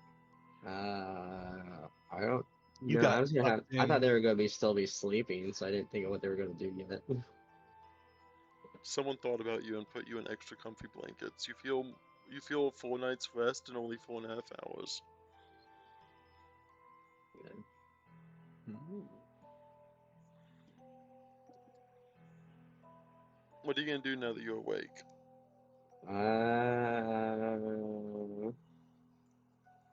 I'm gonna be honest. I didn't think I was gonna be awake for a while. So, Comfy. Well, I was gonna You can say, who always. all is still in Snow Globe at that point? Go from there. what's still in the snow globe? What? I was saying, who all is still in the Snow Globe, and go from there. Adam would be And Hero. in here. Adam would finally be able to be awake at this point Oh too. yeah. Say. I mean, And then, he's oh been yeah, Adam's he's awake. already always no. been Oh, wait, awake. sorry, I saw him at the Adam's bottom of been the awake. initiative. I bet. Hero would be awake doing their regular training. He's up on the training floor. I would say they start cleaning up their room. Revising. Okay. Um, Buckets. What are you? Oh, Suki. What are you doing now? All right. Suki's paying a visit to a vendor slash information broker Mm-hmm. that they've used in the past. So with the hood up and actually in a disguise. Suki just comes in with a different disguise every single time he sees them. They just know it's him, but they always come with a disguise either way. Oh, it's the introduction that counts. You'll see. You'll see. It was me. Deal. All right, there it is. I cast the spell. All right, so it doesn't disguise their voice or anything. So, hello, old friend. Is that you? Oh, you look so much older, my friend. Age catching up Yes, to you. I've taken on the visage of an old crone this time. Oh, such a lovely. I guess you gotta get used to being old. They kind of waggle their finger at you. Mhm. If you don't get used to being old now, it's gonna catch up to you sooner than later. And you seem to be in great health. Oh yes, yes, and you kind of see he definitely seems a lot older than you remember him, still being the kitsune, having that magic, but you do see what looks to be at least like four different tails that seem to be almost ragging about behind them, as they seem to be just enjoying themselves here. They don't, you can tell they don't seem like they've been out of the house too much, but they seem really content in their shop. I was wondering if you had heard anything regarding the elves lately. And kind of says, "Oh, of course, the elves are always talking. When are the elves ever not talking? In all my years, I've never heard them stop talking." Indeed, but they prattle on about such inane things. I was hoping for some of their secrets tonight. Oh, secrets, I guess. Oh, elven secrets, there's so many. And they of course, if I would cost me all night just to be able to say every one of them. And me a fortune, I presume.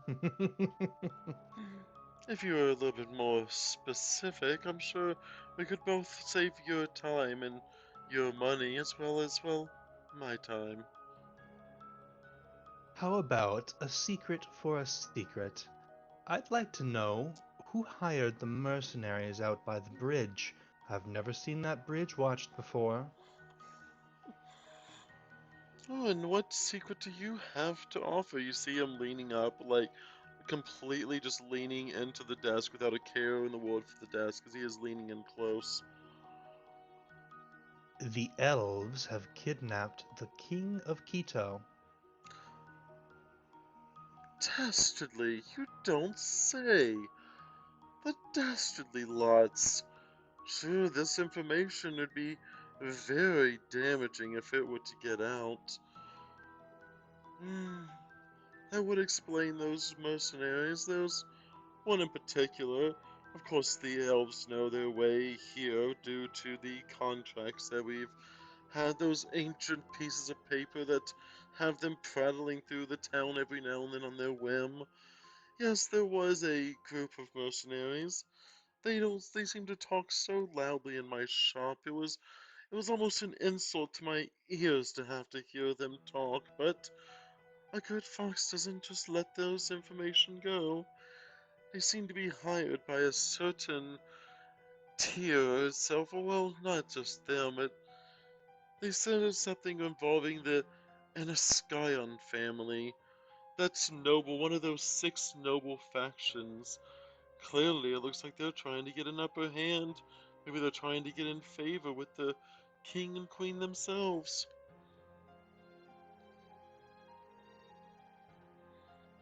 And they had that little dog with them, too.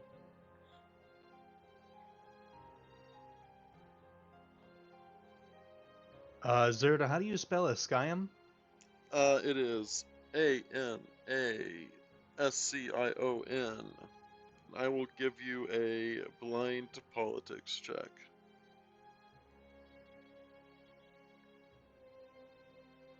Alright. Okay. You know that without even knowing, the second they mention the name, you know that it is one of the 6 major noble factions. It is unusual to see an entire faction, essentially entire noble household, to take such a bold move. It is unusual for someone to make such a bold, especially someone of elves who takes so long in the masterful planning of the world, and yet to do something so brash is so unlike them.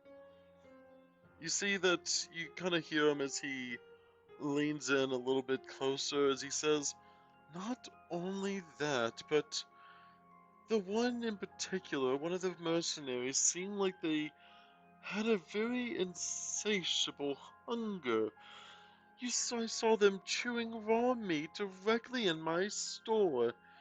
I had to clean up the floor afterwards, and as you know, anything like that is so uncouth for, well, the regular civilized society. I think they might be one of them. And he kind of leans in close. You know who I'm talking about, of course. Does Suki know what they're talking about? He is toying with you. Can I make an under hold on, what's the lore? Underworld check. Go ahead. Alright, blind? Yep.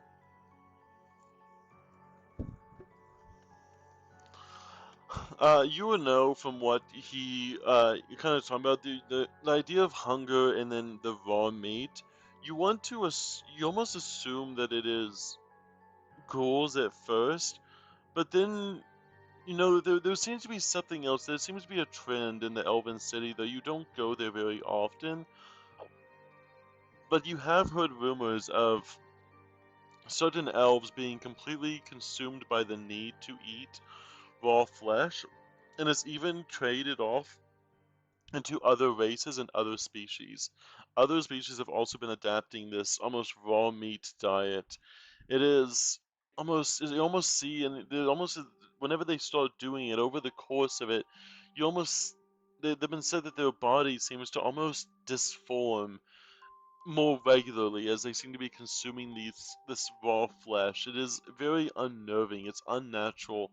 Whatever this is not something that would just be right on the noble's household front lawn. Something is going on, and it is deeper than just the family. But the thing is, he kind of leans in close. He says, "If they are one of them, then the problem isn't the family. The problem is the funding that the family has. Because someone like them, with that much gold and wealth, they could buy so much influence. Who cares if you do weird things when you have the money to have people not care about that? I think they might be planning something big, if you ask me, anyways." Indeed. And Suki will contemplate this for a good long minute. And what kind is? of Go ahead. kind of pretending to know what the heck is going on. You don't. Like hinting at it. Yeah, you are very unfamiliar with the very in-depths of Elven society, as they would keep something like this. You would just know without even question that anything like this they would keep extremely under wraps, as they care more about image than almost anything else in the world. Even their own society can be put at essential risk if it means keeping their image. Mm-hmm. So you would have such a low chance of knowing about this as an outsider. You would need someone who's been inside the Elven City enough to get inside those kind of walls and that mindset. I must have done well on my underworld lore. Hmm. Sweet. Okay. Yeah, we can go on to the next What is person. Godwin doing? Um, he's not really doing much. He's pretty much just chilling out. Okay. Yeah, Okay.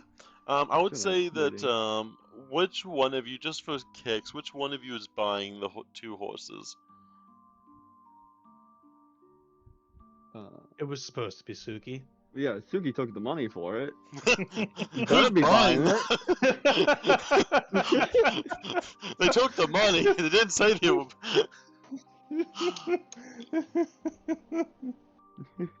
Also, Suki comes back without horses. Catherine just looks at him. What the fuck, man? Where were you? Check out all these scrolls I put. Damn it, Suki! This was for God, horses. But look, I got so many disguised magics. I will say there is one last thing they do say to you, Suki, before you go, and they say a bit of a free tip from friend to friend.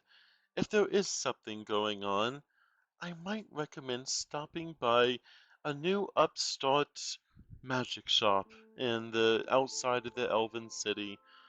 They have a younger, well, very younger Elven person there, and they just got out of school not too long ago, and they've been running their own shop there. The new ones are always so interesting with their magic. They don't rely on old tactics and old ancient rituals. They have the most up-to-date knowledge on current magic. It might be worth visiting, especially if you're going to be doing anything shady.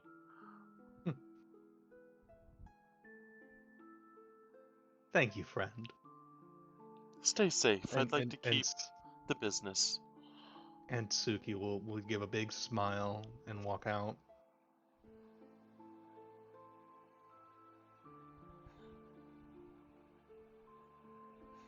And now you all get them horses, the giant mystical elks from like that Pokemon X series. Just the Xerxes horses, just the mystical like deer horses. I'm sorry, did you just call the Pokemon X legendary Xerxes? I don't know what the X stands for. Alright, I'm not gonna say anything. I don't know what Xerxes. How much do the elk cost? If you're buying them, 20 gold for both. All right, and do I need to buy feed and whatnot? As long as you let them eat off the land, and they'll be fine. Yeah, we don't have time for them to eat off the land. You can buy 2 gold a feed. Okay, so 22 gold total. Yes. All right, I'll spend that. Gallop. Gallop. Gallop. You slowly leave the forest. You feel almost saddened a bit as you begin to leave this Whisperborn village. The magic that surrounds the village begins to fade in the distance, as now you're just in nature. All it is just it's nature. There is no more ifs, ands, or it's just the wilderness at this point. It's almost basic compared to the wilderness that is inside Whisperborn itself. But you do start to make your way there. Smell Did that, they leave Suki? without people?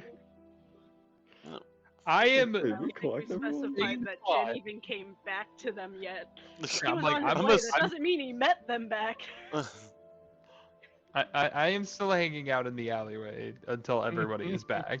Suki's currently en route to the. Yeah, Hey, Suki's just Gallop. leaving. Just fucking That's my not what brother I is said. right. No. That's Oh, not no. what I said. I Oh. just wanted to That's what clarify Zerda it. said. I Yeah, assume I that got you. Zerda's like, Suki ditches y'all.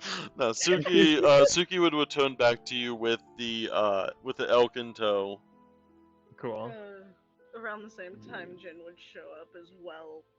And would just like, just nod at everyone, just like, I got what I needed. We should be fine whenever we see him again. And Suki will hand Catherine back 40 gold. I got a deal on the elk.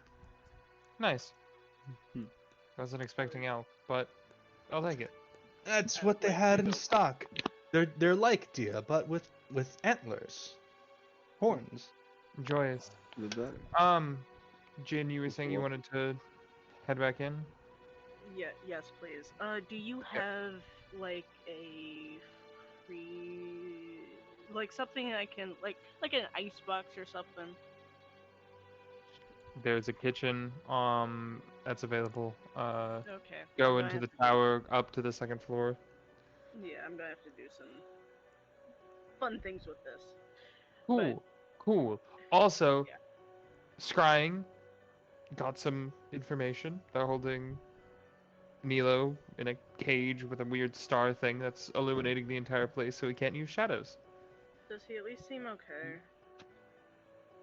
He does, kind of. There is also, Honey is also there with him. So So, he's in a cage. But anything else? The stone, Like- very, like, very does he- precise, like stone walls. They're just waiting. It's the weirdest thing. Like they are not moving or anything. They are Uh, just sitting there waiting for something. So that I know the Wait. condition that we are probably heading into, what did Nilo himself look like? He seemed untouched, but crazed. Yeah, he seemed to be fine from what I could see. The scrying What? is not as precise when it comes to seeing everything. I guess I should ask, was his eyes glowing currently? I believe so. Well, it was a little hard to tell just because, like I said, there was literally a giant glowing light the entire time, Yeah, making sorry. it so there were no shadows. But yes, I'm fairly certain his eyes were glowing. Okay. We need to book it as soon as we can. Uh, Hmm. Jen is going to try and like hop into snow globe. You like jump in the air, and Catherine just Jump like into the yeah.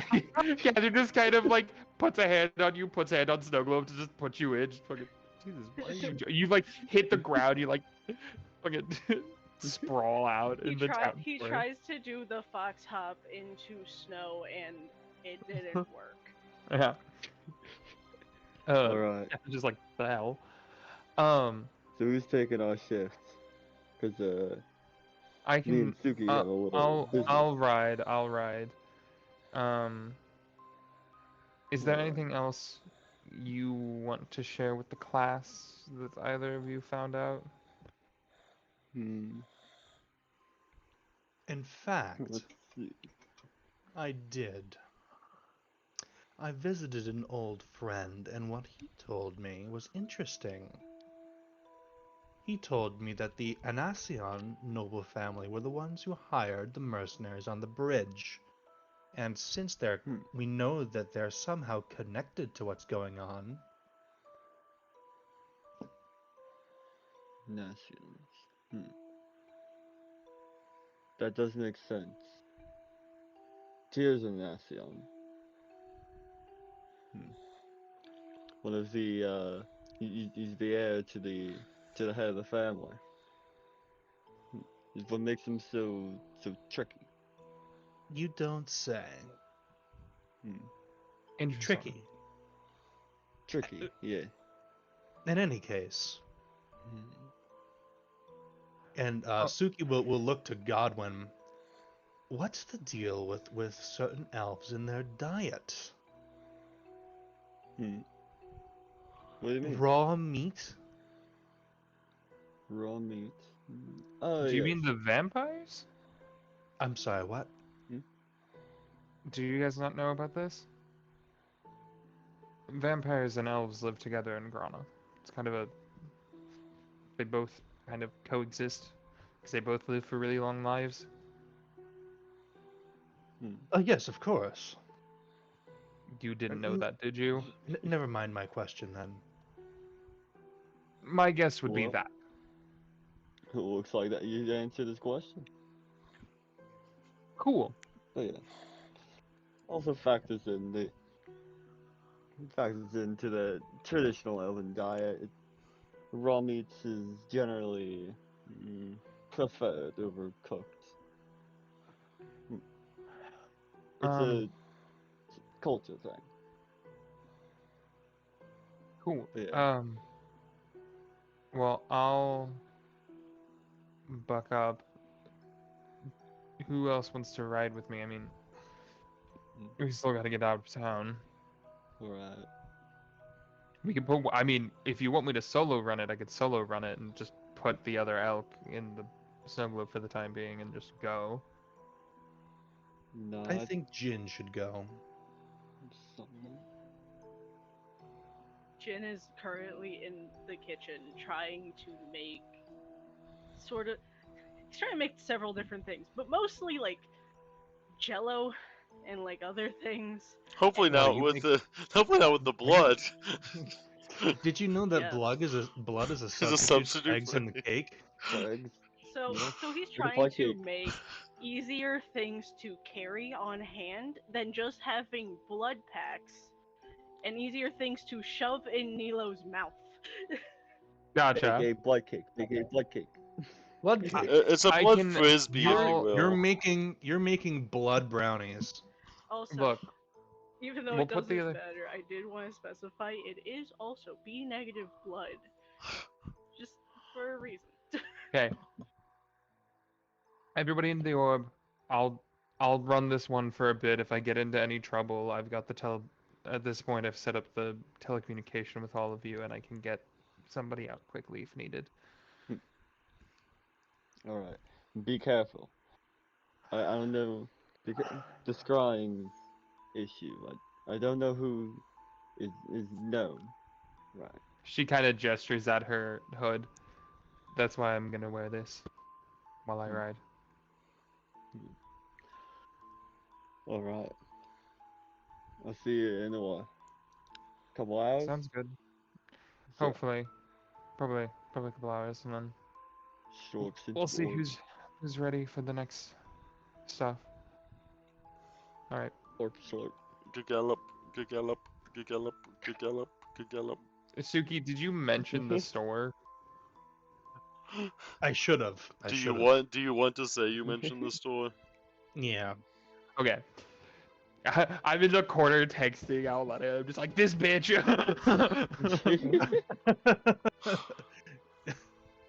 This bitch Suki didn't even say nothing about that store.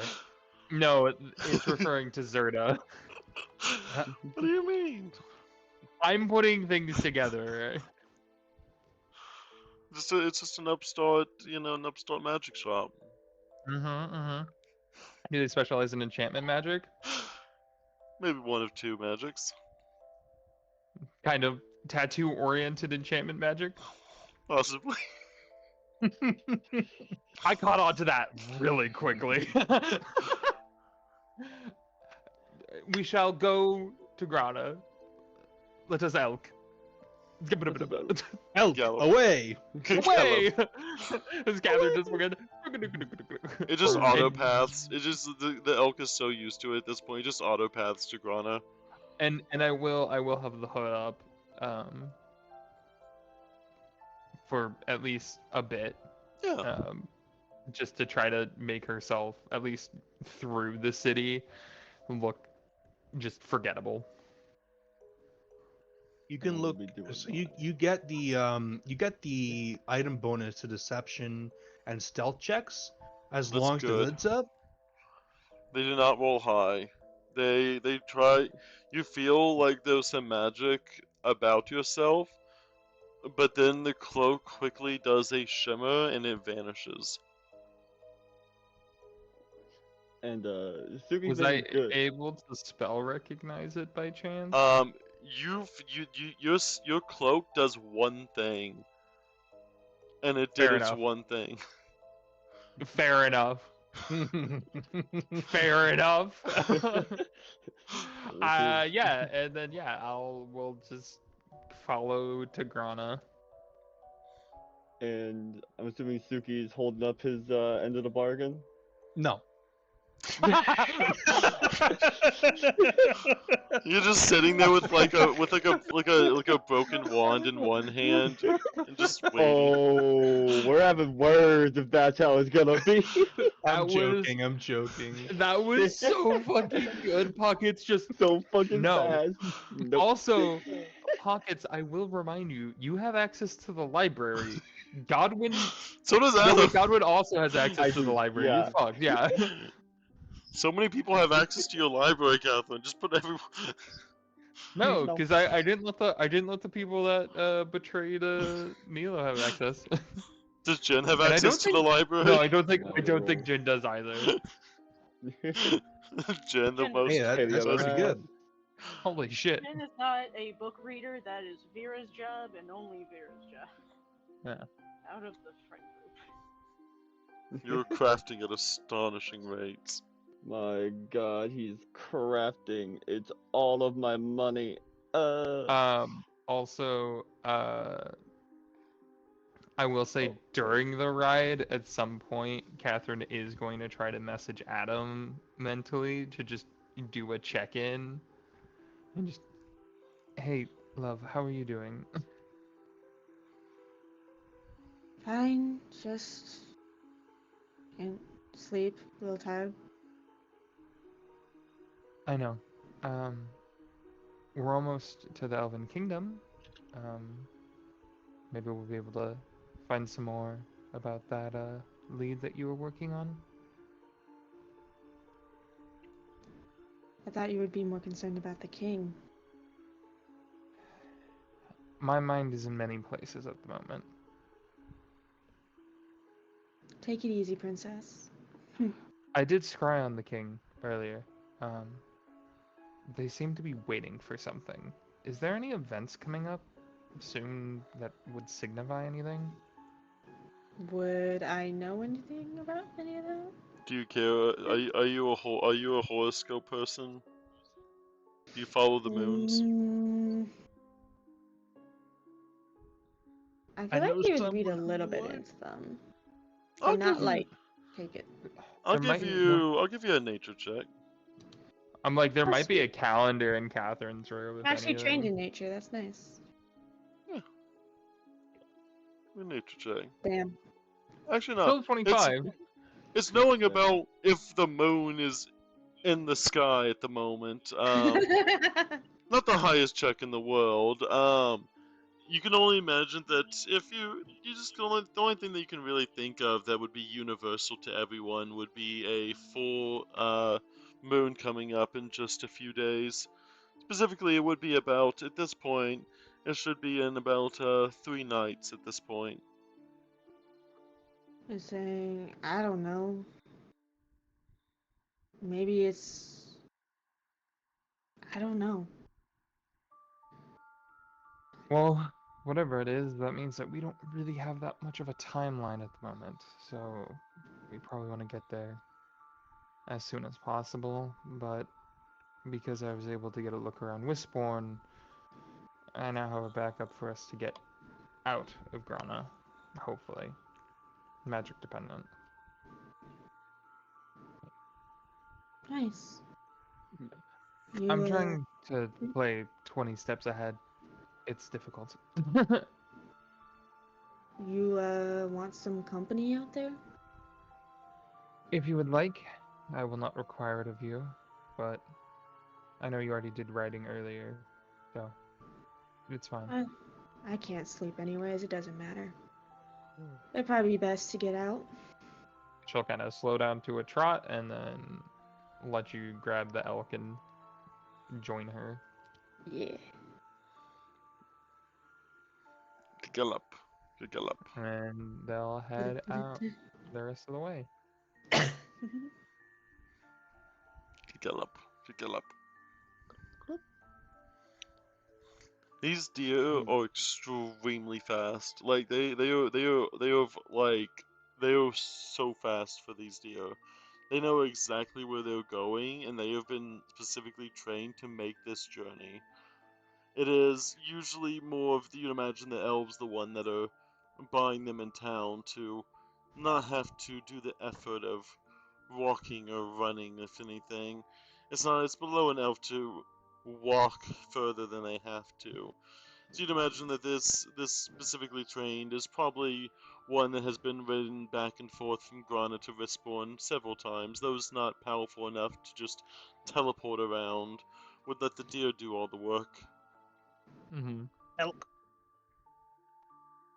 Do we feel like, so I'm assuming a couple hours go Yeah, by and then we get to that magic shop, I guess. yeah.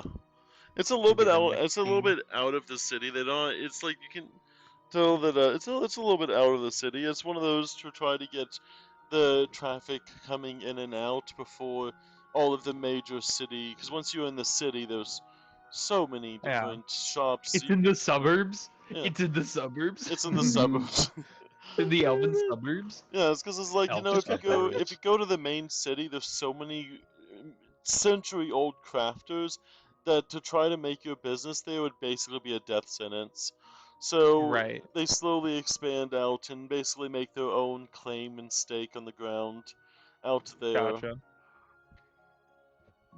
Yeah, Suki had recommended this magic shop, said some elf had just started up, and I mean, might be a way to get a potential ally before we head into the city. Get some magic items from somebody who might be a little less, you know, part of the old guard. All right. She'll head into the shop. Okay. As you make your If it's way, open. it Just fucking is. breaks in. Hey, how's it going, kids? Chris opens the 11 door. Give me p.m. your shit. Bust in the door. Give me your magic items. Hold them. You see, this the shop itself almost has a sense of almost familiarity to you. It's almost like being somewhere you've been before, though you know for a fact you've never been in the shop. You're not sure if it's the air itself, the nostalgia of getting close to the main city, or just a magic of long ago, but for some reason there is almost a sweetness about the magic in the air. There is a almost just the taste of itself is almost like a sugary sweet to your lips as you kind of begin. The magic itself can be felt tingling. It's almost as if the building itself has been enchanted in some way. There seems to be little trinkets outside and little tiny various different ornaments that seem to lay out the front. It is a very cozy cabin kind of vibe as it just you just see this shop and it says it just has this almost this most plain text, but it just says enchantments galore. And it is almost in like a sweeter text. It is a soft text. There's no sharp edges on any of the letters. There's no in bold colors. It is a very just vibrant but muter kind of color to the sign itself. It is very meticulously crafted, you can tell. And there's a little bit of enchantment magic even in that, just to keep the colors to be as present and vibrant as possible. Um, she kind of, as she's like moving through, she kind of like gingerly like runs her fingers across a couple of the trinkets and smiles, and she looks at him and goes, "It's so funny. This place feels very familiar. Back in college, there was this enchantment student that I had dated for a while, and they used to make these trinkets that look similar. And I've never been to the Elven Kingdom, so I just assumed it was something that elves did, and I mean, looks like I was right. It's all the elves like making these odd little things. She kind of like messes with one of them. Um, kind of turns around and goes inside and kind of knocks on the door. Uh, hello? Is there anybody in here? You see as the as you knock on the door kind of has almost like the wood itself almost begins to shift a little bit with its enchantment magic, and you can see the door just slowly creaking itself open into a very floral shop. It is both in like everywhere around it. There was a very nature sense of vibe in this shop, but there's like all of the wood inside seems to be like there's various wands and various staves of the like. There seems to be incense burning in the air. There seems to be a nice cozy vibe to it. And as you step inside, you hear a smaller sounding elvish woman begin to speak. Hello, hello, welcome to my shop. It's a new shop here, and I have all the interesting, she kind of lands her eyes on you as you kind of lock eyes for a moment, realizing exactly who is on the other end of the shop, both staring into each other's eyes for a moment. What do you see, Catherine? Uh, so you want me to describe Yeah, go who I'm for it. looking at? So standing at like 5'6", 5'8" range, there is basically like blonde hair, kind of in a like light, kind of smaller braid, not necessarily as long as Catherine's hair. Um, and it's this woman in kind of like overalls with like a pulled up kind of like sun shirt situation, and from her hands and up to her neck basically are just these different tattoos and different little bits and bobs that kind of are this interlacing artwork that she has just painted on her skin basically. She's got a set of kind of big round oval glasses with um, um, A silvery uh, tinge like about them. A silvery, almost like the metal itself, is almost a glimmer of they a have gauges. little. Yeah. They have gauges on their ears and stuff like that, and then very kind of cottage floral core woman. Uh, Catherine turns beet red, uh, and just lets out a, "Oh fuck!" You kind of see them almost winch a little bit. Catherine, the freshness of your language I see is kept up over time. It's you see her kind of fidgeting with her hands a little bit as you see her kind of almost rubbing some of her tattoos in her arms in almost like a self-comforting way.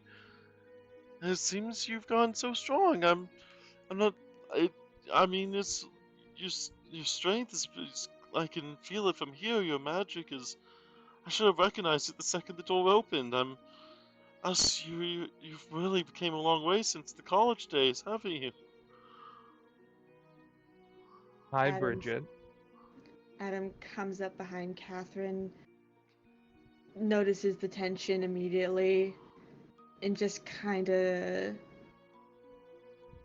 waves awkwardly.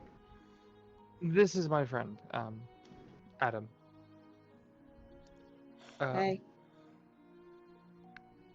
um, Another powerful magic user. It looks like you've really managed to find, people like you, people who can. I can tell that magic just coming off of them is. It's almost. It's almost warm. She kind of gives a little bit more of a almost. She almost see her relaxing a little bit as she kind of looks over at Adam. There seems to be a certain warmness about Adam that for some reason she feels safer around with, even though it's of similar power. There seems to be just as she kind of looks, you just see her relax a little bit. Adam immediately gets awkward at the mention of like his magic, and he just says, Kath, uh, you know her? yes, uh, Bridget and I dated for about a year back in college. Uh, back at Foul Drawer. Um, they are the one that gave me some of my tattoos, and she kind of pulls her sleeve up and shows off some of the tattoos that she's got. Some of the ones that were done by Bridget. Um, I hope those yeah, enchantments are still holding up on the tattoos. I made sure to use the finest quality ink. they're holding up beautifully, Bridget. I okay. I'm going to just I was an ass in college. I was not a good person. I was extremely obsessed with my schoolwork. I was not a good partner. I'm just gonna rip that band-aid off right now. Well, they always say self-reflection is something that's learned over time. You can't really be born with it, but it's a skill nonetheless. It's hard to teach it, but I mean, you seem to be a lot better now. I'm glad to see that. You do see her relax a little bit more to you as she kind of some of her guard around you seems to be a little bit more relaxed in the moment as she realizes that you aren't as brash as she remembers, and there is a little bit of a almost almost the air itself just begins to almost be a little bit sweeter now, as the whole area just seems to be of a more pleasant vibe. Thank you. I I have tried. Um, one of my companions had mentioned that this was a new and up and coming shop, and I wanted to stop in. We're trying to find potentially some protection magic. Oh yes, yes. And how would you like that informant? I've really come a long way since graduating the college. I now can make little tiny flower brooches that can provide shields. I can, and you can see she kind of like at the second you like mention enchantment and like being interested in her craft, she just immediately starts like getting excited. It's like showing off a collection that they have spent years building up. As you see them quickly, kind of almost with a wag of the finger, you see several different things on the shelves begin to line up on the table.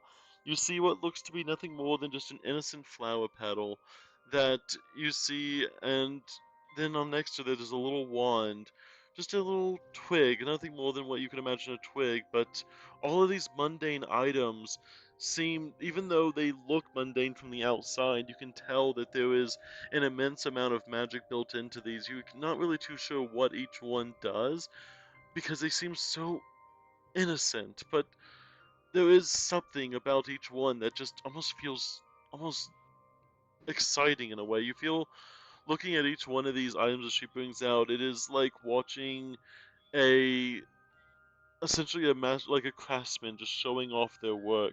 She has a few other various things, a few bottles that seem to land on the shelf or land on the table as well.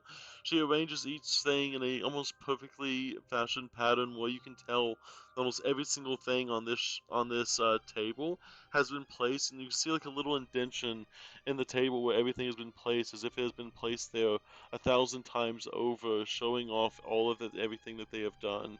It's like every single thing has its place here, and she has placed it, and she is happier for it. Um, that's a lot. Um, could you give me but a moment? Um, and Catherine kind of like takes a second and steps outside, and then proceeds to message Suki and Godwin. I may have found somebody who's willing, who has a lot of protection enchantment mastery. Oh, that'd be perfect. If you guys want to take a gander, I will not stop you. Alright, yeah. I think I would like to take a look around, stretch my legs a little. Smell the air. Jin, are you interested in any enchantment magic stuff? Um, not really. No, that's not really up my alley. They have cute frog trinkets. No. Actually, I want to. While y'all do that, I want to talk to someone in the globe. Okay, Oh, sounds good. And then she'll open the door with a Suki and Godwin following. Yeah, you're we not screw away like you're not showing her the enchanted snow globe that's a mundane item with extreme magical power? How I dare you tease her like that? uh I need to have Suki pressure her a bit more to figure out where she lands as a person at the moment since graduating college before I reveal that shit. Oh, is that what I'm doing? I mean, you're definitely gonna get a message in your head of just like, I would like to show her the snow globe to see if she can make any advancements to it. However, I wouldn't mind if you vibe checked her a bit. It's been many years since I last spoke to her, so The secret things change. wingman. Yeah, it's not even a wingman. It's literally a just, yo, oh. I need the sneak. I need the sneaky one. No, I need the charismatic bastard that's gonna talk us out. I need the bard to just come in and just deal with this shit. Sending your attack dog on a poor innocent elf. Attack canines. Listen, Go. what Goblin makes up in any charisma, what Goblin lacks in any charisma, he makes up in just looking at someone and be like, "What's the fuck going on?" Real quick, while Catherine is outside talking to Suki to bring them out and Yeah, stuff like the that. gang. Yeah. You're left Uh, alone with her. yeah, I'm left alone with her. Do you want any tattoos by chance? If you're gonna be traveling with her, I'm sure it might be a little cute thing you can get together. I do specialize in tattoos. Her offering a couple's tattoo is hilarious.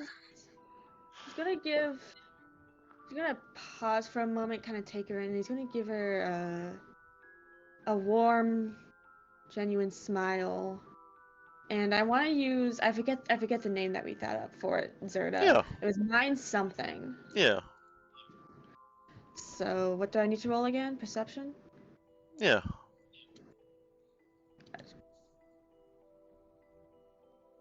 Okay. You can tell that at least just by looking at her, just from the glance, she seems to be very friendly to you. She says something about your magic. She seems to be almost keyed, and she seems very aware of the magic that comes off of essentially the mundane items. You can see like every single thing in the store seems so mundane, and yet she can sense the magic around each one. Even you can sense it, but if you can sense the magic from it, you can sense that her ability is even stronger than that. She seems almost just a pleasantness. So she kind of stares at you, though she does try, after seeing that you're maybe not making full eye contact, she will kind of look around and you see her kind of shuffling around. She seems like she is trying to genuinely sell you something, but also trying not to just be overbearing at the same time. He leans over against he leans over against the table, kind of regarding her with like a coy kind of smile, and says, "So, you and Kath, huh?"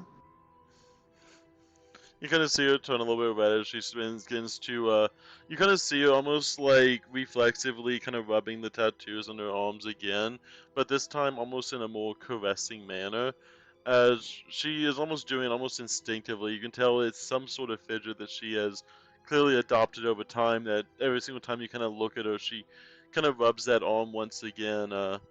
Yeah, well, it was sophomore year, after the craziness as freshman, and well, she was in my enchantment class, and I was so passionate about enchantment. I guess she thought that I would just be passionate about all the kinds of magic, and I guess I didn't really match how passionate she was with her magic with mine, and I think there was more of, after a while, it was, and she kind of, you see her begin to like rub the other arm as she kind of messes with her hair a little bit.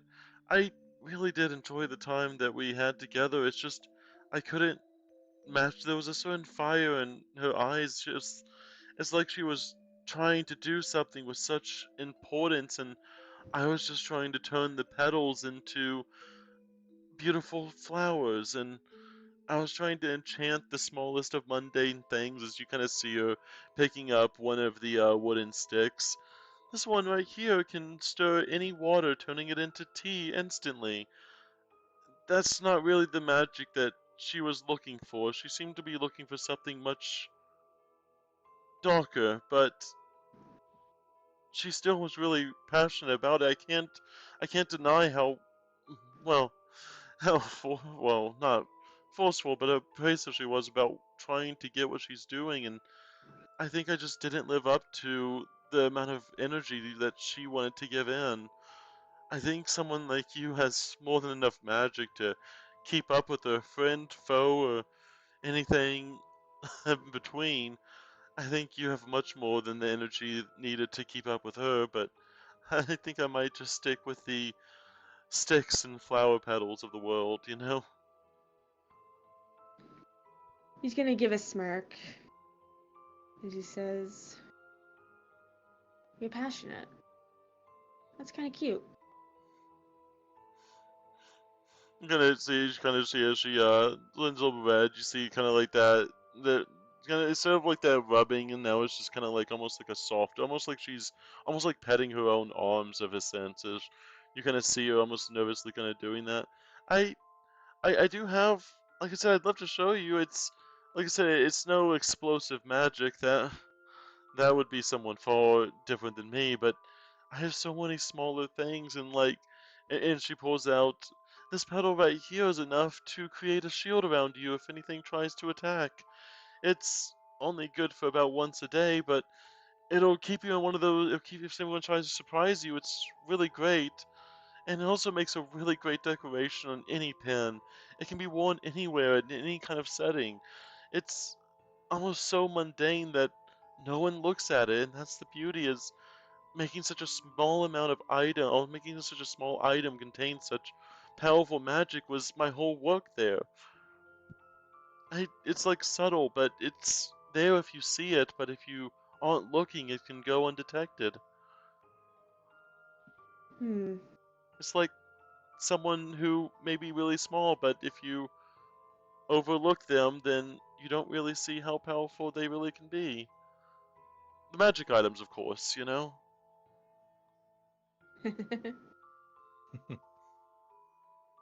He kind of. How do I go about this? Would this be around when all of the rest of us kind of? Yeah, this Everyone might else be a comes good thing for barging in the door. everyone. I heard there was magic. uh, Catherine kind of looks at her for a second. And um, uh, uh, these are some of my other companions. Just she is very bright red in the face again. Um, as she kind of steps out of the way for Suki and Godwin to introduce themselves.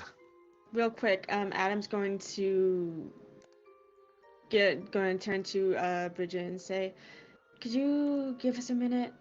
And Yeah, he gives her a little wink, my shop's open. and then he's gonna pull Catherine outside while Ah! Godwin and Suki are in there.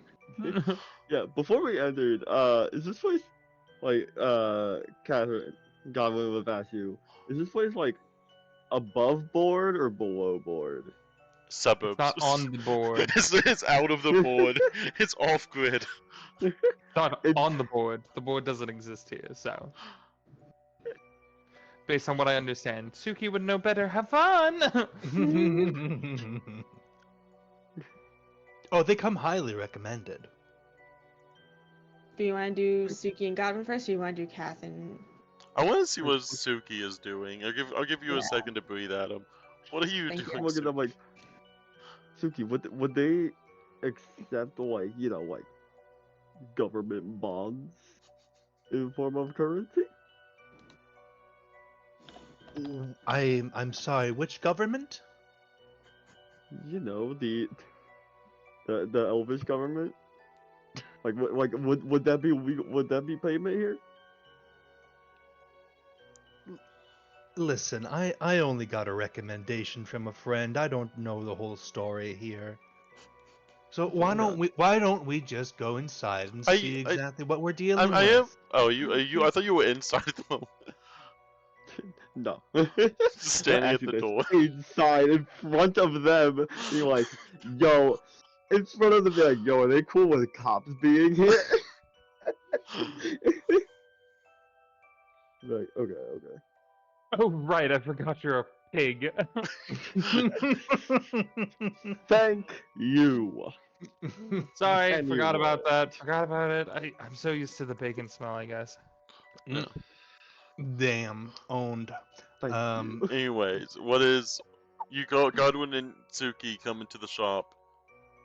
You see a very you see a very you see them similar. This is the first time you really see them. You see all of that. You see tattoos laid out. You see, look, is it all the mundane items? Godwin, you don't really recognize almost any. You don't really recognize the magic that is in this shop.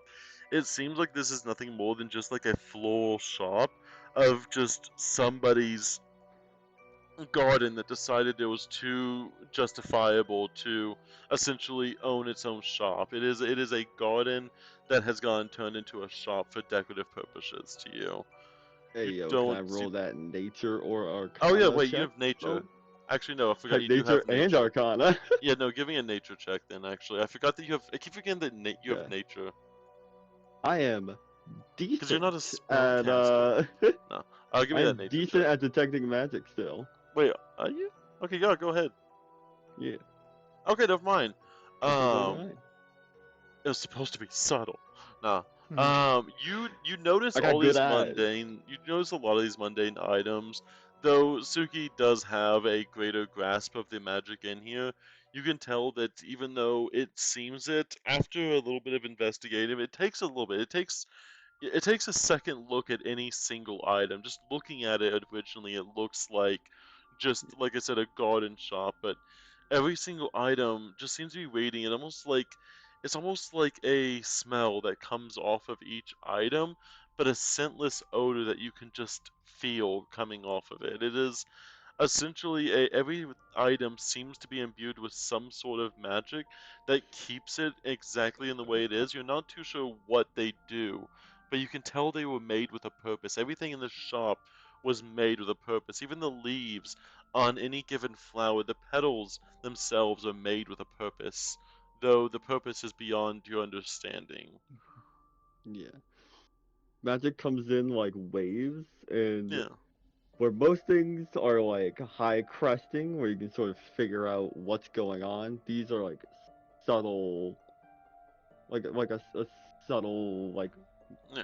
rock of the ocean. You can tell that they are meant. This whole shop is meant to look like the mundane, but to create that powerful effects coming from it.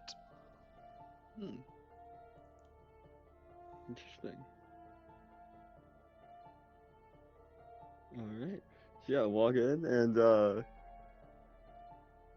yeah, and be like, let's go walk in and like look around, notice all of the magic, and just be like, hmm, all right, and come up, walk up to shopkeep and be like, uh, you come highly recommended.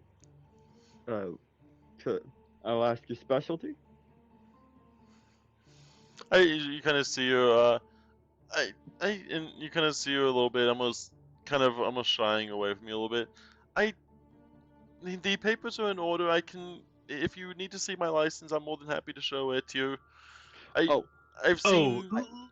I don't have my badge out. You have a face. How is your face like you are a 200-year-old elf that has been how long in the cop force in the Elven Kingdom? 200 you look years. like a cop. I think 220 probably. You've been in the cop force 220 years. I think she knows who is. I think she would recognize you by sight unless you were intentionally trying to hide it. She is I part of the mean, Elven Kingdom. If she wasn't an elf, I would say something else, but she is part of the yeah. Elven Kingdom itself. She is your society. Yeah. I wouldn't be wearing my badge, but yeah, if they recognize me on sight, not much more I can do about that. He's not hiding his face. But Ignore the scarf over his face. He's not hiding it. well, he's got a scarf, but you Yeah. know. Even the scarf is iconic. Yeah, Yeah. the scarf is iconic. It is kind of Um, iconic, man. You were literally walking. You were literally walking in your police garb at every given moment. No, you're wearing your police face. Yeah, it is. Don't say that. I don't like that. You are no, but no. I want They police do seem more face. closed off to you though. They do seem like they seem attentive. Like what you kind of see them almost like where they were kind of rubbing their arms. You see them almost like they're almost. It's almost like they're almost like grasping at the table itself. You see just the slightest kind of finger curls. They're not digging into the table, but you can see almost like their fingertips that are just kind of slightly bent at an angle. You know this tensive look because you've gotten it from shops, even just the casual everyday bakeries. You've known this look about yourself. You know that this is your line of work, and you know that this is the kind of reaction that you've had before. How that makes you feel is up to you, but this is a reaction you're familiar with. No, no, this isn't an inspection or anything. I'm not here on any police business. Trust me. I'm off duty. I'm here as a customer. Relax. I'm gonna see her let out a breath of relief. Okay, but like I said, if you have to ask, I do have everything in order. I can procure at any time. But Cool. if you want to see and you kind of see her as you begin to like talk to her, she kind of relaxes a little bit as you kind of see her going Yeah. back to kind of like playing with her arms a little bit. I have all these items I just placed down on my table here. I've placed them here 1,000 times, and every single time I always have someone interested in something. Why don't you take a look? Hmm. Sure, yes. Please, your store. What would you have for a man such as I? And she kinda gives a large, almost like a huge inhaler of air as she's kind of getting ready to talk. You see her kind of clasp her hands between each other as you kind of see, almost as if it's almost like she's holding her own hands together. As you see her begin to look over. Well, if you depending on your line of work, I'm sure you'd want something a little bit more subtle, something that you could wear on the job without attracting too much attention. Let's see. Oh, Yeah. here. And she kind of looks and she pulls out like a beautiful rosebud that she kind of looks. I usually have something more floral for design. It wouldn't would it clash with your outfit too much? I'm sure I could find a black rose instead, something more fitting to your clothing. Oh, thank you. That'd be perfect. Sure, and you see as you see her spend about 30 seconds with this rosebud in her hand as you see her almost just whispering some soft words into this flower as you see the rosebuds turn from a bright, brilliant red into almost a Fanta black. It is like if she wasn't holding it, you almost wouldn't even see it because it looks like she is holding a little nothing. It looks like she is holding a nothing, which is even greater than just nothing there. She is holding this thing. It blends in to almost anything. It looks like there was almost like a hole in her hands as she's holding this pure black rosebud. This one right here, and if you want it, this one right here can help you cast charm on anyone who is looking at your direction. It's great for trying to get the more wily folks in the world of trying to convince them of things. Hmm. Hmm. It's charm spell. It's hmm. Not my style. I'm afraid. My apologies. If you I like want, the. this one, and you kind of see her. I can make one that can create a sort of almost poison that puffs out from the flower. It can be injected with a few different elements. There's always the truth as well. There's the and she's gliding over. There's the truth spell. There's the and she kind of goes over a few others. Yeah. You're like I. That's perfect. Hmm. Hmm. Crap. I need to. Do you have anything to help my eyes a little bit? I've had a little bit of. Hmm. I don't know. My eyes aren't as sharp as they usually are. Oh yes, yes. Do you have anything for that? And she'll pull out. It's usually for the more well. It's I can turn it black as well, but you see her pull out a hairpin. Um, if you just put this hairpin right above your ear, it it kind of makes a and she kind of she puts her hands up and she kind of like mimics like what essentially is like a glass that is going in front of her face. If you Hmm. have this little hairband right above your ear and you have both of these connected, it'll magically enhance your eyes to be able to see in the dark. Really great for those nighttime raids. Hmm. My eyes, my eyes aren't going that old. My my night vision is quite great. Hmm. Then if you want, and she kind of pulls up, let's see here, and she kind of looks. Do you always wear that hat? Not always. I I do quite like it. I see there's a beautiful feather on there. I could enchant that Hmm. feather to help you perceive a little bit more in that. It's it. And she's like stammering over words. She's looking at this very beautifully like reddened like feather on your cap. I could help offer it as a second means of perception. It would allow you to sense some people behind you, kind of connecting the magic of the feather with your head, and it would basically be able to help you understand whenever someone's behind you. Now that, dear lady, is a very good idea. He's gonna pluck the feather out of his hat and sort of twirl it in his hand to present it to her. I like the way you think. Okay. She was for something like this, it would be about 50 gold for the enchantment, but the enchantment lasts for life. Yes. I'll listen. I have connections in the I'll have the department pay you in this it should be a it should come to you in about let's see from here to there about 4 days. Hmm. I'll leave I'll leave a bond with you just to make sure that any time you can get your money's worth. Sound good?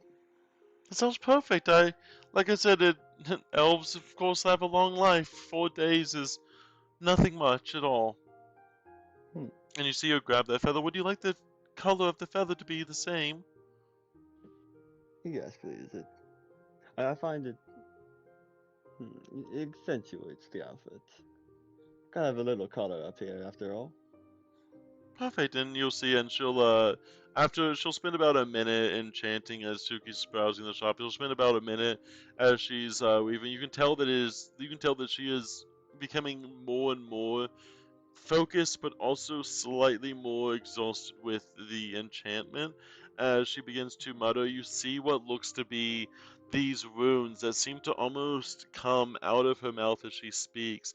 It is almost like watching strings of silk on the air, and the silk begins to form around the flower or form around the feather, and you can see almost as if the feather itself, every little pin of the feather seems to be almost being engraved. It seems that she has mastered the art of the finest writing possible to allow it to complete runes on even the smallest of objects. As she completes the rune and hand it back to you and puts it on your head. Thank you. It's always such a pleasure to watch a craftsman at work, especially one who's good with their craft. Hmm. Thank you any time at all. And what about your friend, the Kitsune? We haven't seen too many of them around here. Oh, indeed not. We tend to keep to ourselves most of the time, but sometimes we do venture out. You come highly recommended, in fact. Do you have many friends in Glossnock? Well, there's only Mernhoff?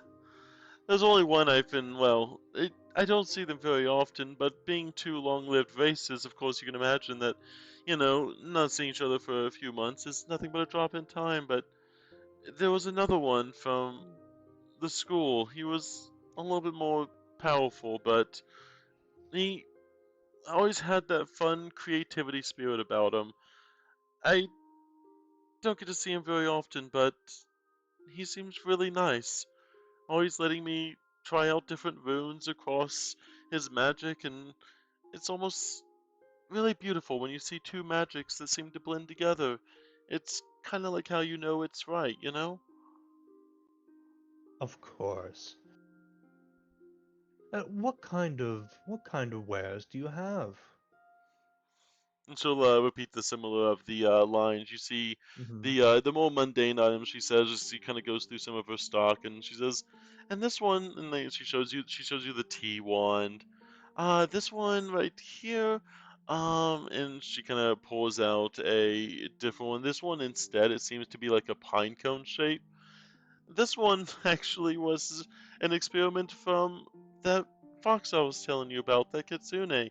It's kind of like a miniature explosion that you can throw with the little pine cone. It creates a huge explosion wherever you throw it.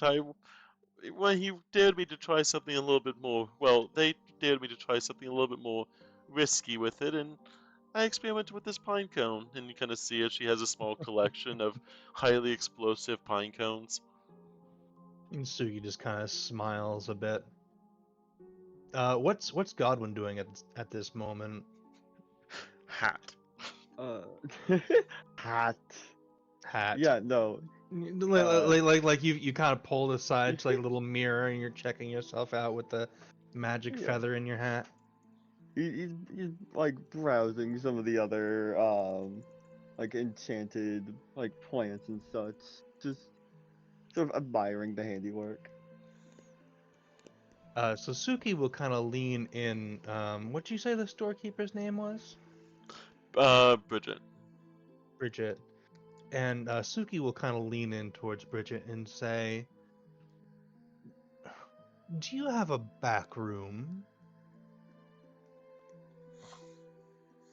He kind of says, well, the only stuff I have in the back, well, I have been experimenting with that other kitsune fellow of mine, and it's typically more of the violent stuff than the prettier stuff in the front. It depends if you're looking for more violent work, though. Typically, like I said, I have to credit him to a lot of the creativity. He does have a destructive imagination sometimes, doesn't he? I think he just really likes trying new things, and a lot of things, if you do things wrong, they explode, but if you do things wrong intentionally, then maybe you can control that explosion. It's a little bit of like a really gamble of a trial and error, if you will. He was always like Playing that in with college. fire. Yes. Can we perhaps go and take a look at some of his work? You'll go take a look at some of the work. Meanwhile, I want to hear what Adam and Catherine are doing. Sure. Adam immediately drags Catherine out. Well, hi. Hi. He pulls out his flask and basically shoves it into her hands and says, "Take a drink." Okay. Takes a shot. Oh, thank you. Do you feel better? Yes. What did you put in here this time? Nothing. Okay. Maybe I'm just tired. Just take a deep She breath. takes another shot. Oh You god. can do that too. You can do that too. Just take a deep breath. We need her. She, if anything, I want to talk to her for sure. Um, just you, what's going on between you two? Obviously, you dated before. I know all of that.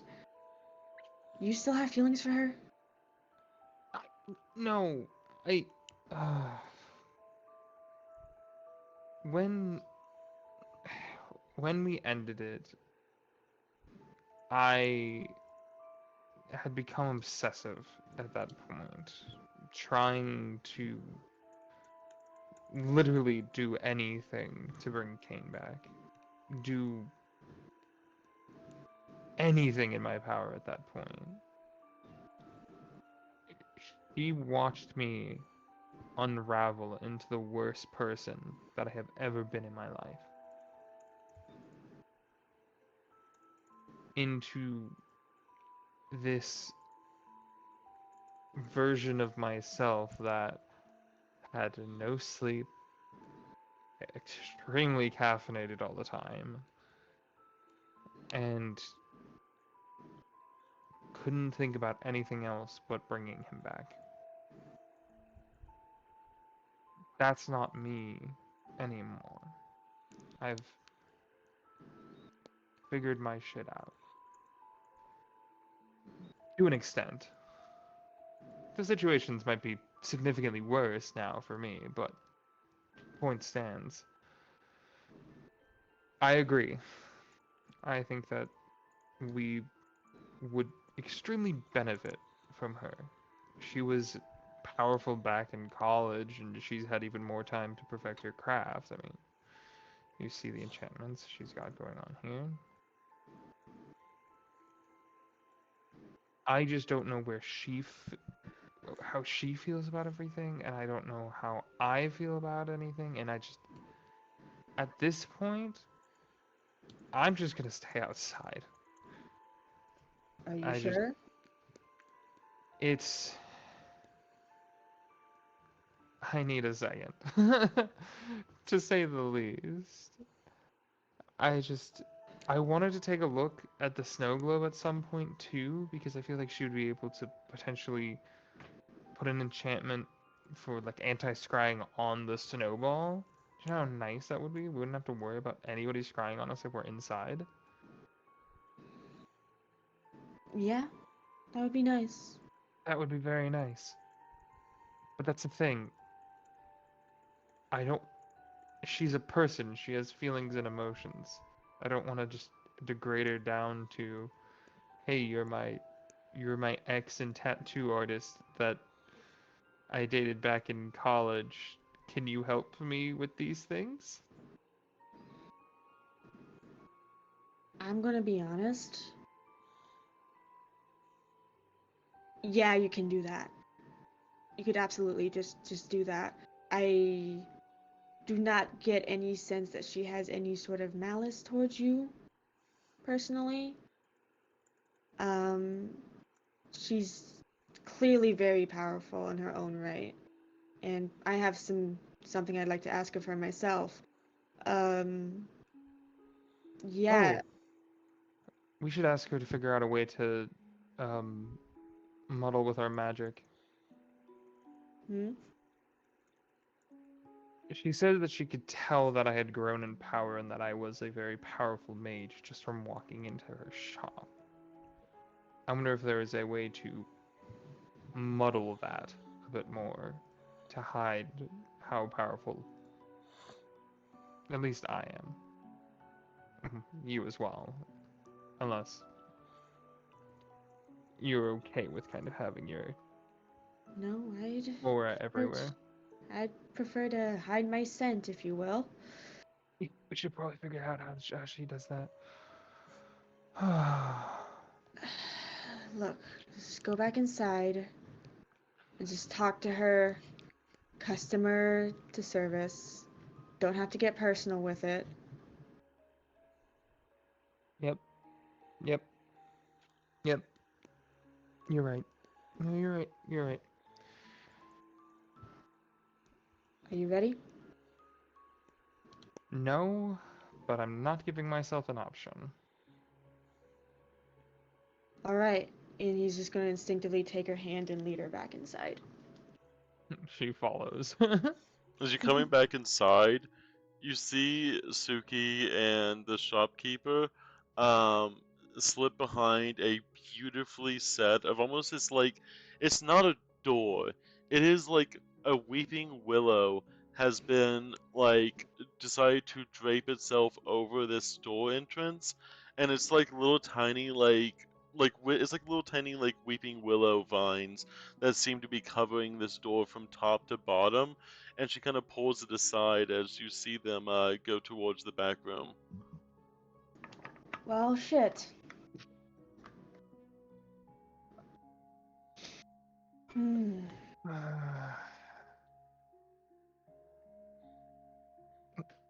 They gotta come out eventually. You can think of, but He looks to Godwin. So what did you get? Oh, she enchanted my feather. So she can enchant stuff. Yeah. Hmm. Give it a little put it on the up and up. Hmm. Both of them are in there for you. Yip and Yap are also in it, technically. Yip, Yap, Jin, and Hero are all in the snow globe. Yeah, Jen's in the okay. Jen, would you like to Yeah. say something? I mean, yeah, but I just wanted to make sure. Yeah, Yeah, because that was, Jin did want to specifically talk to somebody in the snow globe.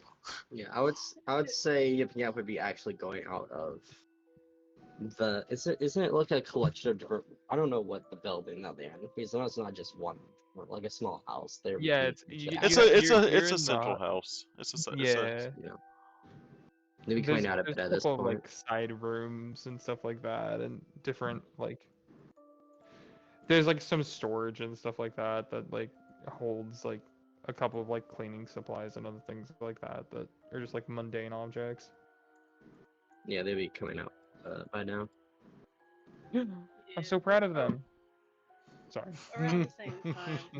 Around the same time, Jin would be like kind of wiping their paws on like their side, trying to get the little bit of bloodstains that ended up in their fur a little bit out more. As they would notice you two. Mm-hmm. Can I talk to you two? Oh, oh, yeah, yeah. You can see that they still look a little bit tired, even though they got a full night's rest coming out of their room. Yeah, sure. Uh, we can go to the room that Catherine set up for me. Mm. As he would lead the way into there. And since, if I remember correctly, there was a desk in the one that he specifically wanted. So he's Yes. going to sit on the opposite side of the desk and What? pull out two makeshift chairs. Oh, we On the got other this. We got this. My Got this. God. Okay. So you just pull up two chairs. You're being aggressively judged. Am I being aggressively judged? I mean, not aggressively. It's a casual conversation. It's a casual It's a judgment. casual Casual Casual judge. Please have a conversation. Please have a seat. Yeah, is it clearly obvious that pretty much no one else is in the snow globe, by the way? Why is HR Hero's here? actively training. You can imagine he is not. He is actively training. I know, I'm saying everyone else that's Yes. not, that I can't see. Okay. Because Yip and Yap don't know what's been going on for like the past 8 hours. Have no clue what's going on the past 8 hours. Immediately gets called to have a seat at a desk as if you are getting interviewed. There you go. Whether you all actively right there. This is Jen's room. I can't see, the game's frozen. Oh, But, It's there loading we go. for me. There we go. yeah. So, yeah, you pull up two chairs for them. You see Yap sit down, and then Yip sits on his lap. So Jin sits in the chair, like across the table, and just like arms crossed, but like leaning back in like his chair, and it's just like. So, I have a few questions for you two. Sure. You can see that Yep looks a little bit nervous because he doesn't really know you. How long ago did Jin join? Has it been A like day ago. Today. Yeah. A day and a I was half. just- A day and literally walked in saying, "Hey, y'all should logically know me. I'm literally one of the other like King's Guards, just not for Nalo." 30 hours, 30-ish hours previous.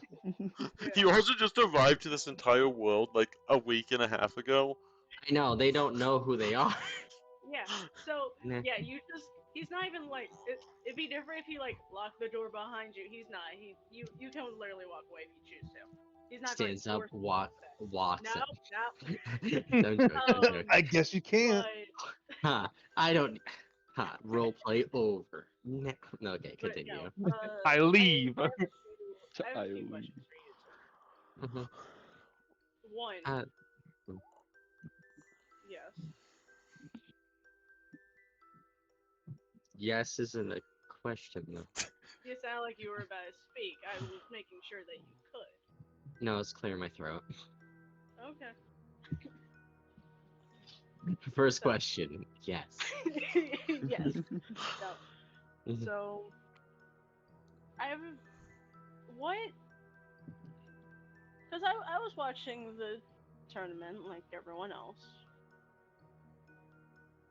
Why did you choose to work with Hero in that scenario? What brought about that decision? Hmm.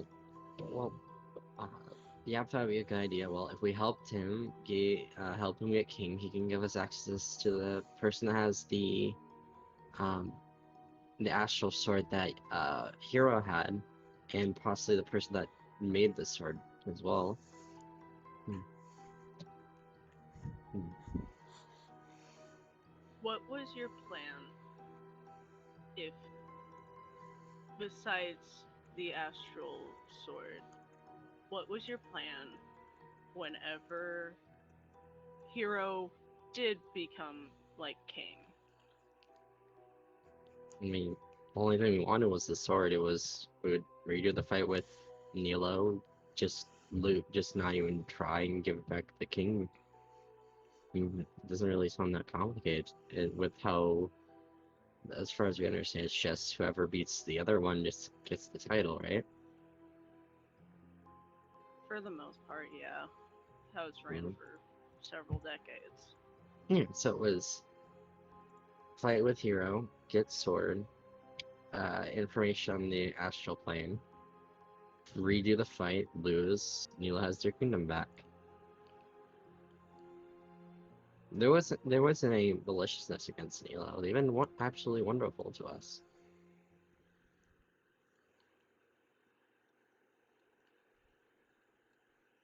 There would be a lot more consequences of Hero even just temporarily being king than I think you would realize.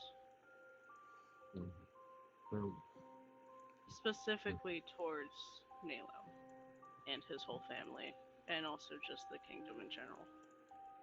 I mean,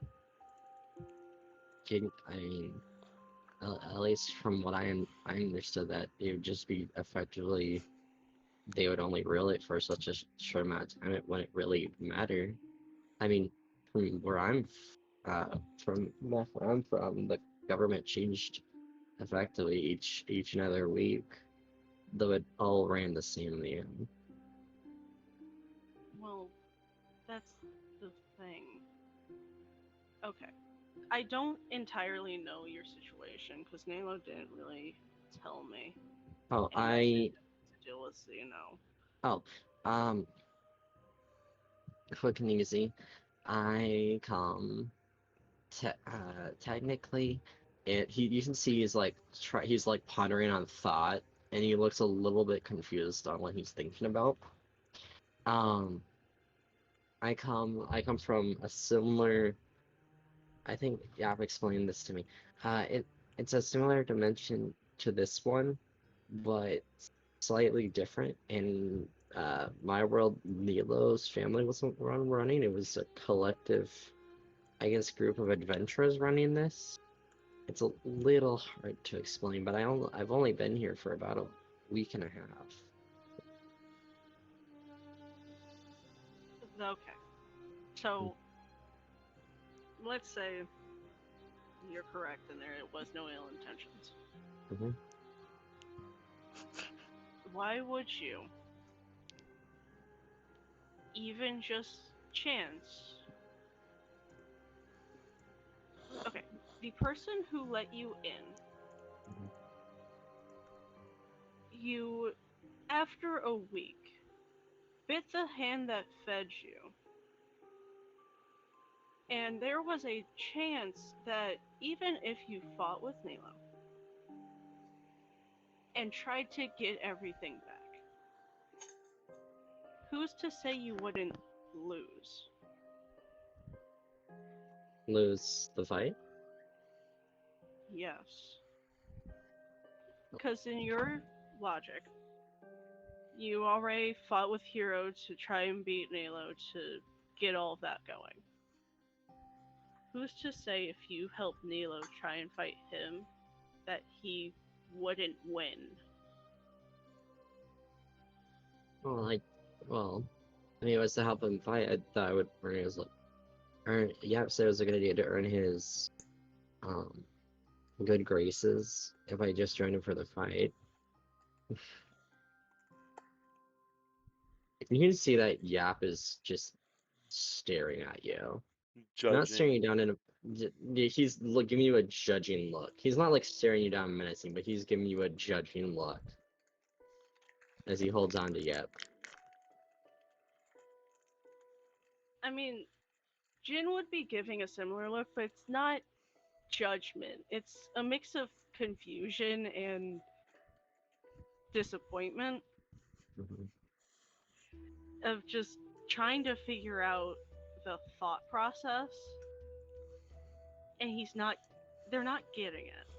If you're wondering Mhm. how we got here to this point, You're talking to someone that lived in a world where moral values were very low. Yeah. You're lucky that at least out of my conversation with Hero, he seems not not all there sometimes.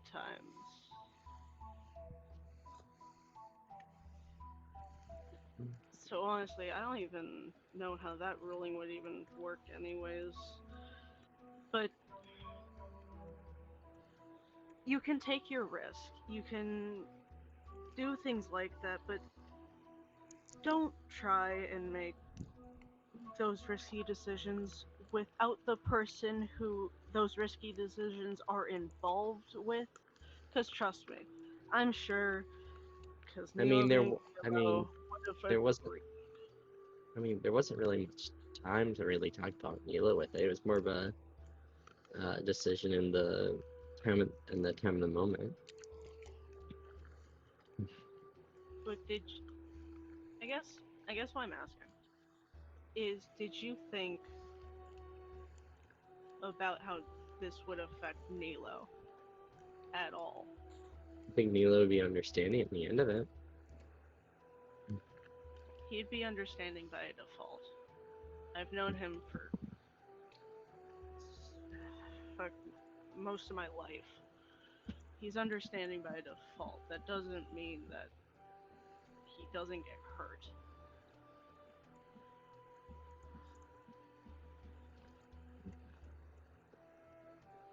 He currently has a role that he wasn't supposed to have anytime soon, even if it's temporarily. If he loses the one responsibility that he was mostly given, doesn't matter if it was a little bit or even just for several weeks. Doesn't matter if it's an hour or a day or a week or a month or a year.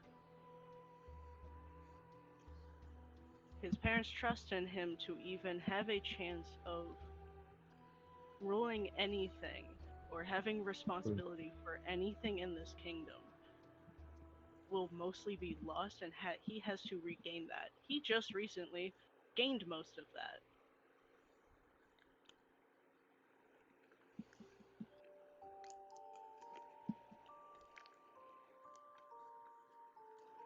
I I don't know you too enough to fully trust you, but also I do not entirely blame both of you for what happened. Well, it wasn't no. it wasn't an intention for Neil to get kidnapped from it. It was only they were supposed to get, I guess, roughed up a bit. That's the Yeah. least that we thought would happen with Hero. No, I could tell that wasn't a planned thing, of course. Even Hero's upset about that. It's just all of you had a job, and at least quick action wise, only one person tried to do their job,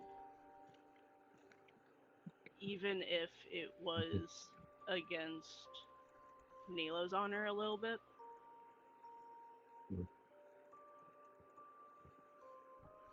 So, like I Mm. said, it's not just you.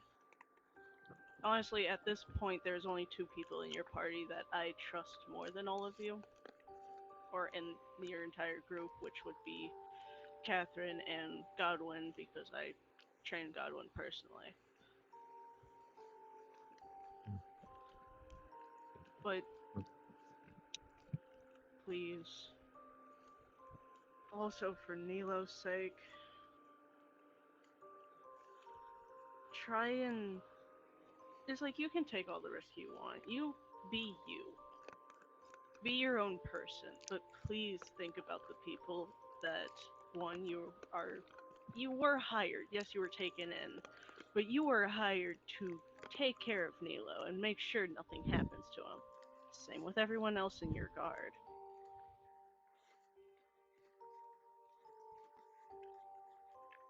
But please think about how things affect the people in your party and him. At least sometimes. That's all I request personally. For now. Also, if you would like, this was supposed to be a conversation, not just me talking at you. Do you have any questions for me? What's been going on since me and Yap fell asleep? Um, we ended up stopping at Westbourne. We got some elk for to ride. Um, I ended up going and getting stuff just in case whenever we meet Nilo again. And currently, everyone but you guys, me, and Hero are outside at a shop with enchantments and other such things. And that's what they've been up to so far? Mm, yeah. Most of the time, at least, a little bit. Or at least after we got out of Westbourne, I've kind of been in the kitchen. He kind of shows, like, raises a paw and, like, shows it at you. And you can sort of see, like, bloodstains on it. It's like I've been having to make a meal and trying to prepare it for whenever we see the king again. Yeah.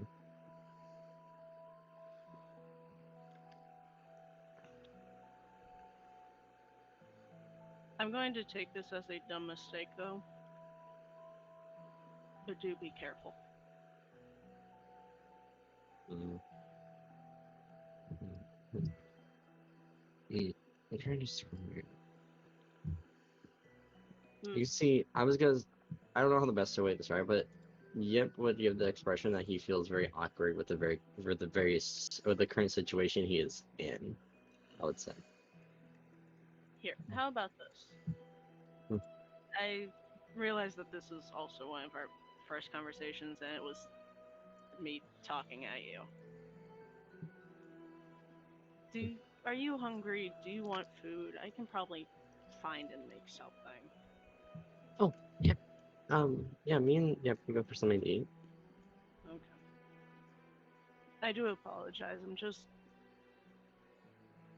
I'm not normally like this. I just a bit on edge since Mila's gone.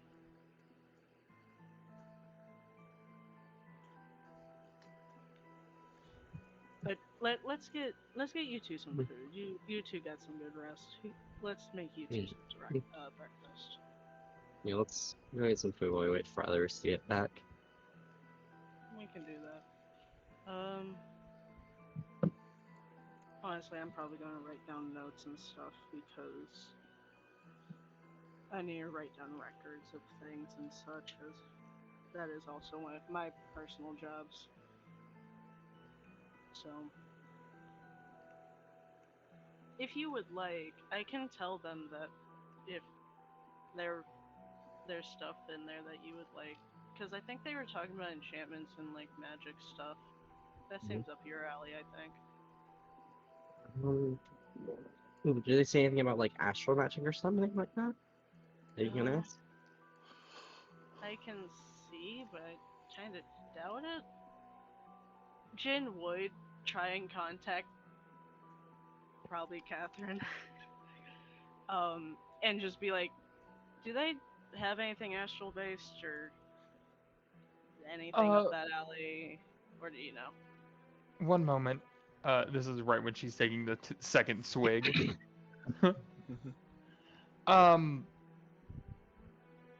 No, they're plant-based. They're grounded. Okay. Thank you.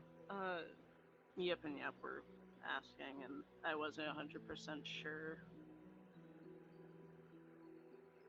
Okay. Understandable. Yeah, I'll recite that. Thank you, Catherine. I need another drink. They seem more plant-based, so probably not. You see that like Yap gets like a disappointed look on his face when you say that. Well, thanks for asking, please. You're welcome. Like I said, Nilo usually sees the good in people, so I also am banking on that. It's just Nilo I'm gets just free. now. Bitch slaps. Fucking yeah. Yeah, it's like he usually sees the best in people, or at least he tries to. So I'll do him a favor and trust y'all, but please don't backstab me. Again. Player-wise, yes. Player-wise, yes. Character-wise. I mean, to be fair, also it was to backstab the Little King is to backstab Jen as well, technically, but Kind of, yeah. The thing is, you're talking to someone that sees this as a perfectly normal thing to do. Yeah, and Jin is trying to explain to you that this is not normal in this Any specific form. world. Suki, Yeah. Yo, you are currently being led to the back rooms. I'm Oh, going no. to the back rooms. You pass this weeping willow vine set. I will give Catherine and Adam a chance, just to say if they're going to potentially follow or not. Nope. Yeah. Catherine's just kind of holding on to Adam's arm at this point and kind of resting her head on him. They're just making like casual conversation while he keeps an eye on Clover, who's like playing with all the trinkets and like making sure she doesn't blow up the shop or something.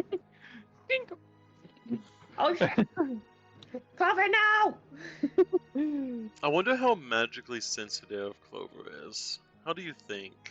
What do you think? She was able to detect the spark in Sven, so I'd say she's decently.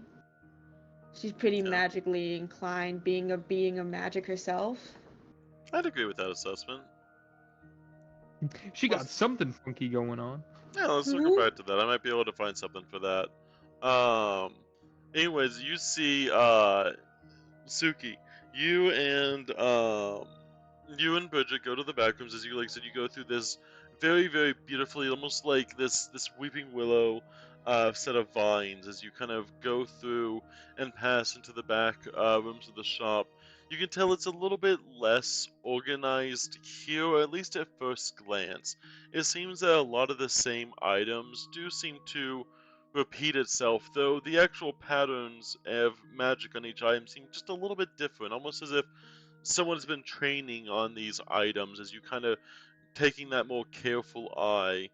Um, she pulls out a certain box from the shelf, almost using the magic itself just to kind of like bring down the box as she kind of dusts off some of the top of it. But usually I don't usually sell too many of these, as the elves aren't really any much of the big bombastic types when it comes to some of the magic. They like the more sophisticated stuff, but here and she'll look and she kind of it's like she opens up this basket and it's kind of like yeah, but it's like you see like the assorted chocolates, but instead of like assorted chocolates, it's essentially like various pine cones. Mm, These I've mm, been learning to enchant. They almost it's like they're I mean they almost naturally come with this almost explosive nature. As you can see, and she points to one pine cone that has yet to bud, and then she points, and look at what just almost just a few months can do. And you see the other pine cone that looks almost like it has been almost completely just exploded out. All the different little tiny things that were once, nice and tucked in is now fully expanded. You just gotta take this, and she kind of holds up the more secluded one. See, even though it's really small and there isn't really much to show, and you see how it's all like compact, but if you just give it a little bit of magic, and she says that, and as she does, she kind of weaves some runes around the pine cone, as you see it fully kind of flare out, each one almost basically almost like tripling in size. See, with just a little bit of magic, even the most secluded pine cones can really blossom into these big, almost explosive looking, uh, and she's kind of like, she's almost astonished by like her own magic still. mm. She's kind of thinking about the reference, and then you kind of see her just moving her hands almost back and forth, and she's kind of like rolling the pine cone like in her hand. It's very almost explosive, almost I could say. And see, this one's a bristle cone, and this one's a slash cone, and this one's a scotch cone. And she's like pointing out these different species of pine cones. They don't just have to be explosive. They're little tiny magic effects that you can throw. It's like a portable spell almost. All you have to do is just, and as she says that, you see her almost twirling her finger, and almost like she's weaving silk in the air. As you see these like runes begin to appear on the outside of these yet to be budded pine cones, it's like taking any spell you want and being able to throw it and having it affect the area way over there. It's really good for whenever you have those pesky spells that you don't really want to get up and close using, but you really want to hit someone with it, you know? So I've been experimenting, like I said, with the other kitsune, and he's been showing me all these different ways you can do runes and signs, and mixing with enchantment and a little bit of explosive magic can make you have portable spells. Oh, that's quite fascinating. And Suki will closely investigate, or pick up one of the pine cones and start examining it. And Suki's going to say, "So I can't help but notice that you've chosen to set up shop all the way out here. Wouldn't there be more foot traffic inside the city?" Those elves, and she kind of see her whole face kind of looks down a little bit. I thought about that whenever I left the college, but just in order to get a shop in the main city, you have to know someone, and to know someone, well, when elves live over hundreds of years, knowing someone is kind of a final statement there.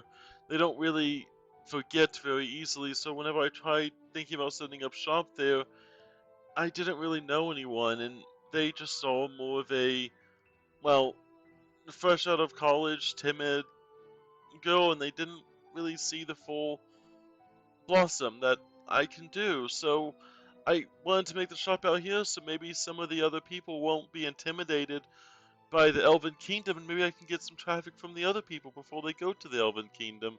It's much more comfortable out here than it is in the big city. I'd rather have the locals than the city people. And you kind of see as she's kind of like, you see the pine cone slowly begin to close back up. Mhm. It's a little bit more secluded, but I think there's a lot of potential out here. I think there's really a chance.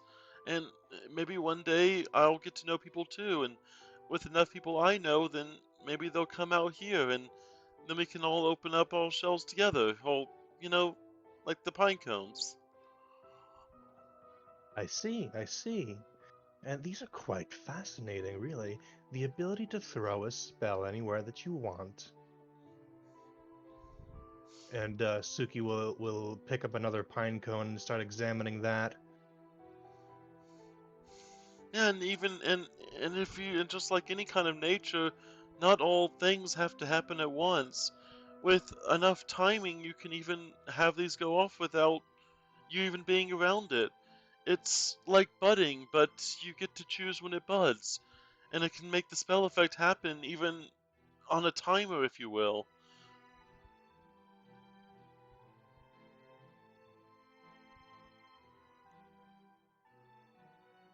She pulls out another cone.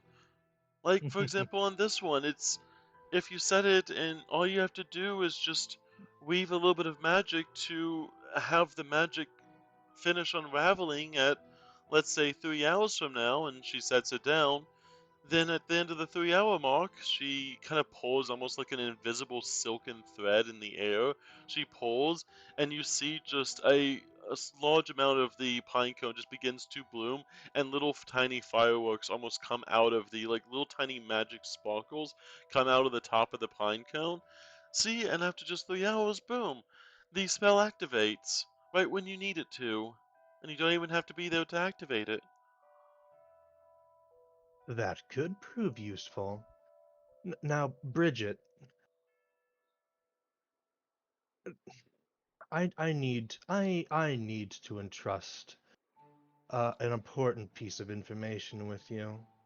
We, you see, we're not merely customers.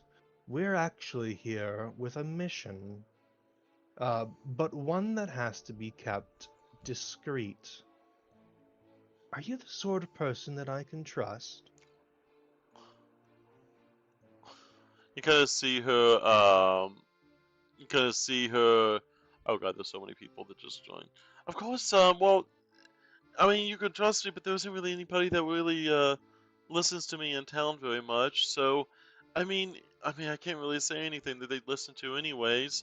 They just see me as nothing more than a pine cone that has yet to bud. I don't really think I really have That even earned is their trust to begin with. that is absolutely tragic.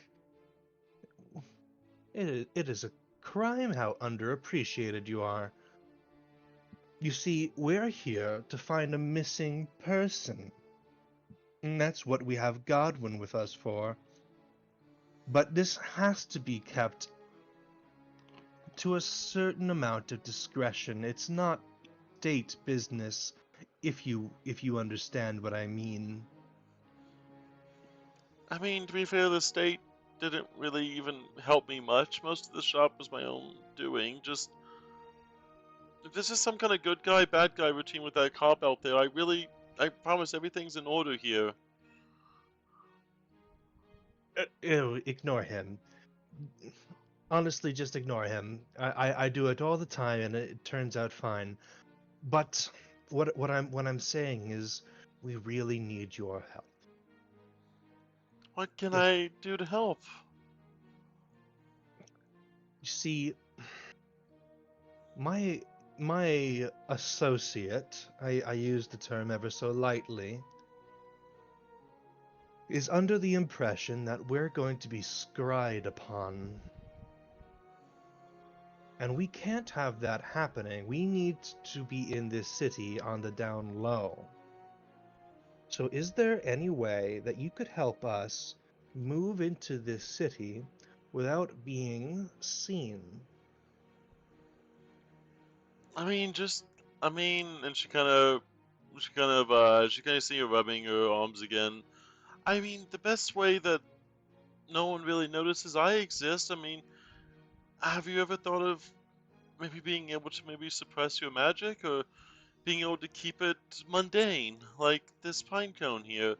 No one ever sees a pine cone on the side of the street and says, "Oh, that can be a great magical artifact." You know, it's more about avoiding people from noticing you ever in the first place. Yes, I've had much practice in that department. Unfortunately, my party has not. They need additional help, you see. I know there's cloaks that have been enchanted, but those always end up so gaudy that wearing the cloak itself can be enough to give away you're trying to hide. If everyone Yes, knows like you have this a one. cloak of. She kind of looks. Yeah, if you go around walking around with an anti scrying cloak, people are going to assume that you have something worth scrying on. And this just makes them more adamant about it. It's very old fashioned, really. Do you have any recommendations then? Well, first off, you can, if you want to do that, you'd have to get rid of that cloak. Like I said, it's a walking interest mark. It's like walking around with trying to have people look at you because you have something to hide. But these, and she kind of, she pulls out another box as she kind of looks. These, for example, and you see what looks to be a beautiful, almost, it looks like a sunflower seed with various unbloomed little sunflower seeds in the middle. Stuff like this. If you put this on, no one may ever look at you any weirder. Or this right here, and she pulls out a tulip.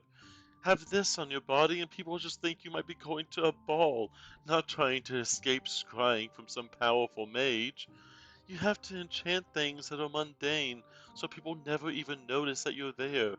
Part of the art of being, well, invisible is not really giving anyone a reason to look at you. You are a diamond in the rough, Bridget.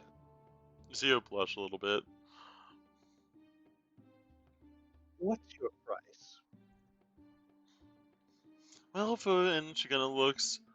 I mean, if you want, I can take those raggedy cloaks and at least that cloak you have, and I can at least transfer that for no more than just 10 gold. And I can transfer it onto one of my more beautiful brooches. And then all I have to do is wear the brooch, and it'll act the same as the cloak. And you won't be looking around, walking around with a obvious cloak on your back. But as for a fresh one, it would be no more than about 30 gold per brooch. I could scry something on there. It wouldn't be able to protect it all the time, but at least it'd be enough sufficiently to make you not stick out as much.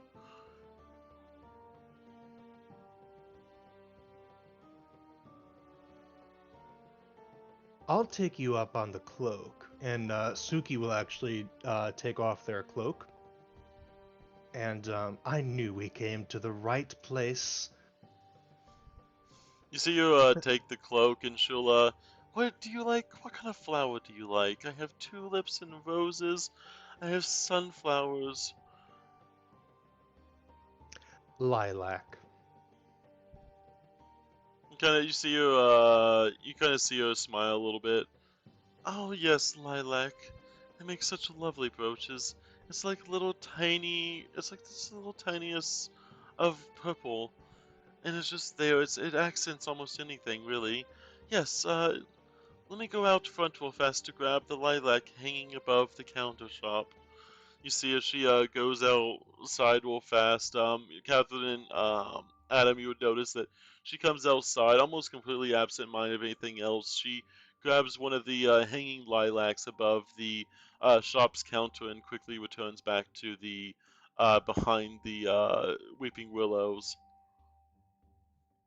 Yeah, as she comes out, she also sees Godwin. Like he's got his like cloak open, and he just has like his he there's like a sort of metal like canister sticking out of his chest, and he's got his heart in it, like a metal heart.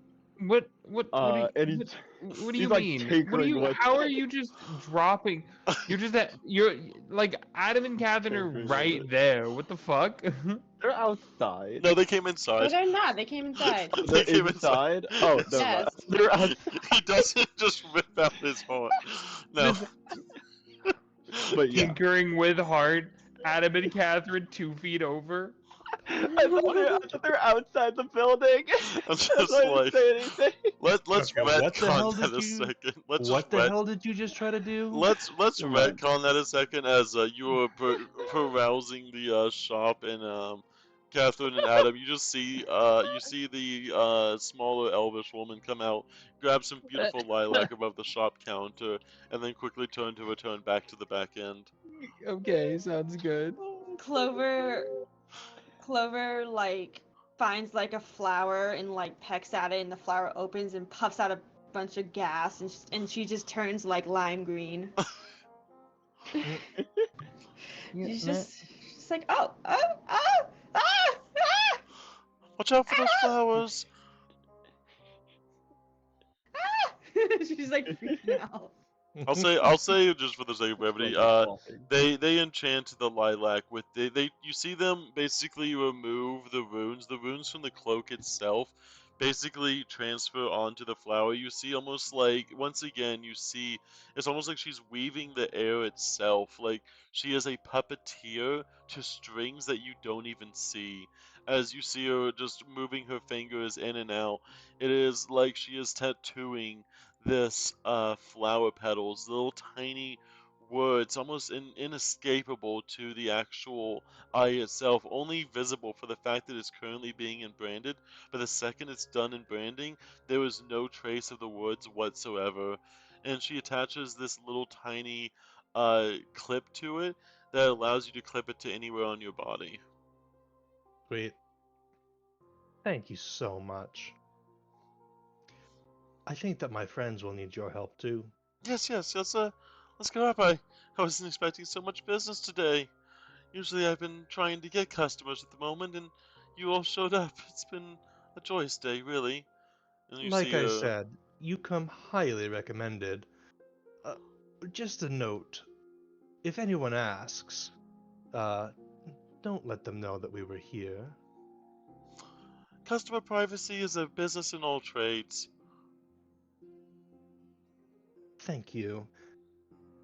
when they come back out, they'll see Catherine counterspelling the color change effect on Clover, and she's just kind of She's doing like a small like stroke.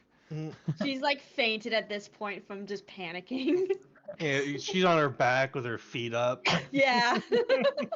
And Catherine's just musing over Clover and kind of petting like the breast to like stomach area on the bird. Just, Mm, Her head immediately pops up like she wasn't knocked out at all as soon as they come back out. You see the cloak that was on Suki is completely gone at this moment. Suki will telepathically communicate with Catherine. She has little to do with the city dwellers. She's a friend. oh, thank goodness. That is good to hear. Thank you. You're welcome. And she'll kind of look up at Bridget and just, um, Adam, he had, he wanted to ask you about something. Kind of just, Let me get the overworld map going on just for stream, just so them to see the overworld map instead of just Jen and Gip and Yap Yeah. aggressively staring at each other. Go ahead.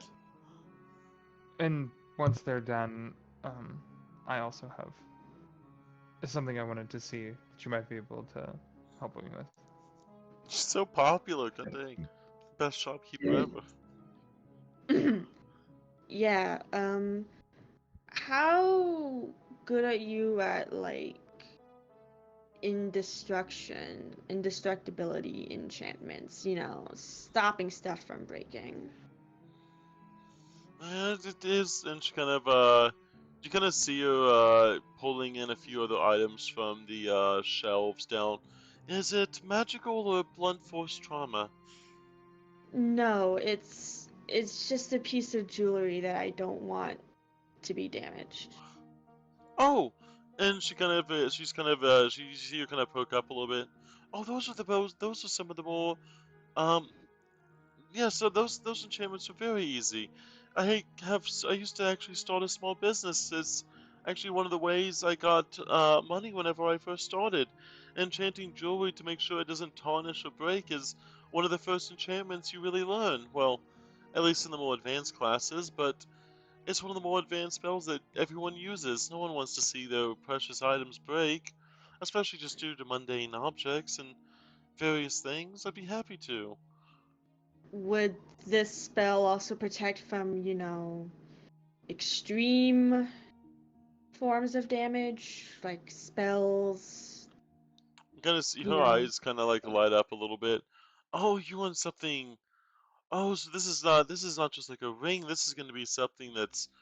Oh, is this a combat weapon? No, is this a combat accessory? No, no. It's I'll just show you. And he reaches underneath his collar and unclasps the clasp on the necklace, and he'll hold it up by the chain and just say, I just need to make sure that this thing can survive anything. Oh, of course, of course. Typically something like this, it'll take a little bit of runes. Is 30 gold fine? Will this change the item in any way? Are these runes going to disappear? Oh no, no, my enchantments, as far as I know, will never expire. No, but I mean, will they actively be carved onto it? It's more of like a second skin for it, if you will. I wouldn't want to damage anything. It's not right for me to take something living to only destroy it to my own idea. It's more like putting on little coats on everything.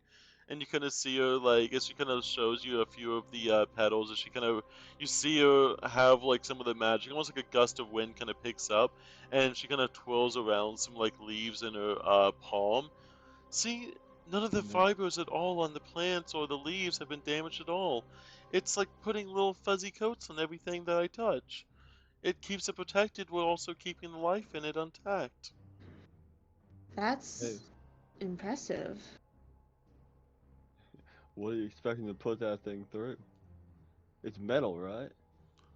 Valuables are the most important thing we have, especially for long-lived elves. Sometimes a memento can take you from birth to death, and that can be centuries. And that's because it's well made. I've never seen you without that locket on, so it's important to him. Oh, I'll fair make enough. sure, and let's see, it will take a little bit extra time. I hate to ask, but could you at least give me about 50 gold for the time then? I'll make sure it's indestructible. Yeah, yeah, that's fine. Uh, are you guys okay if it takes a little bit of time?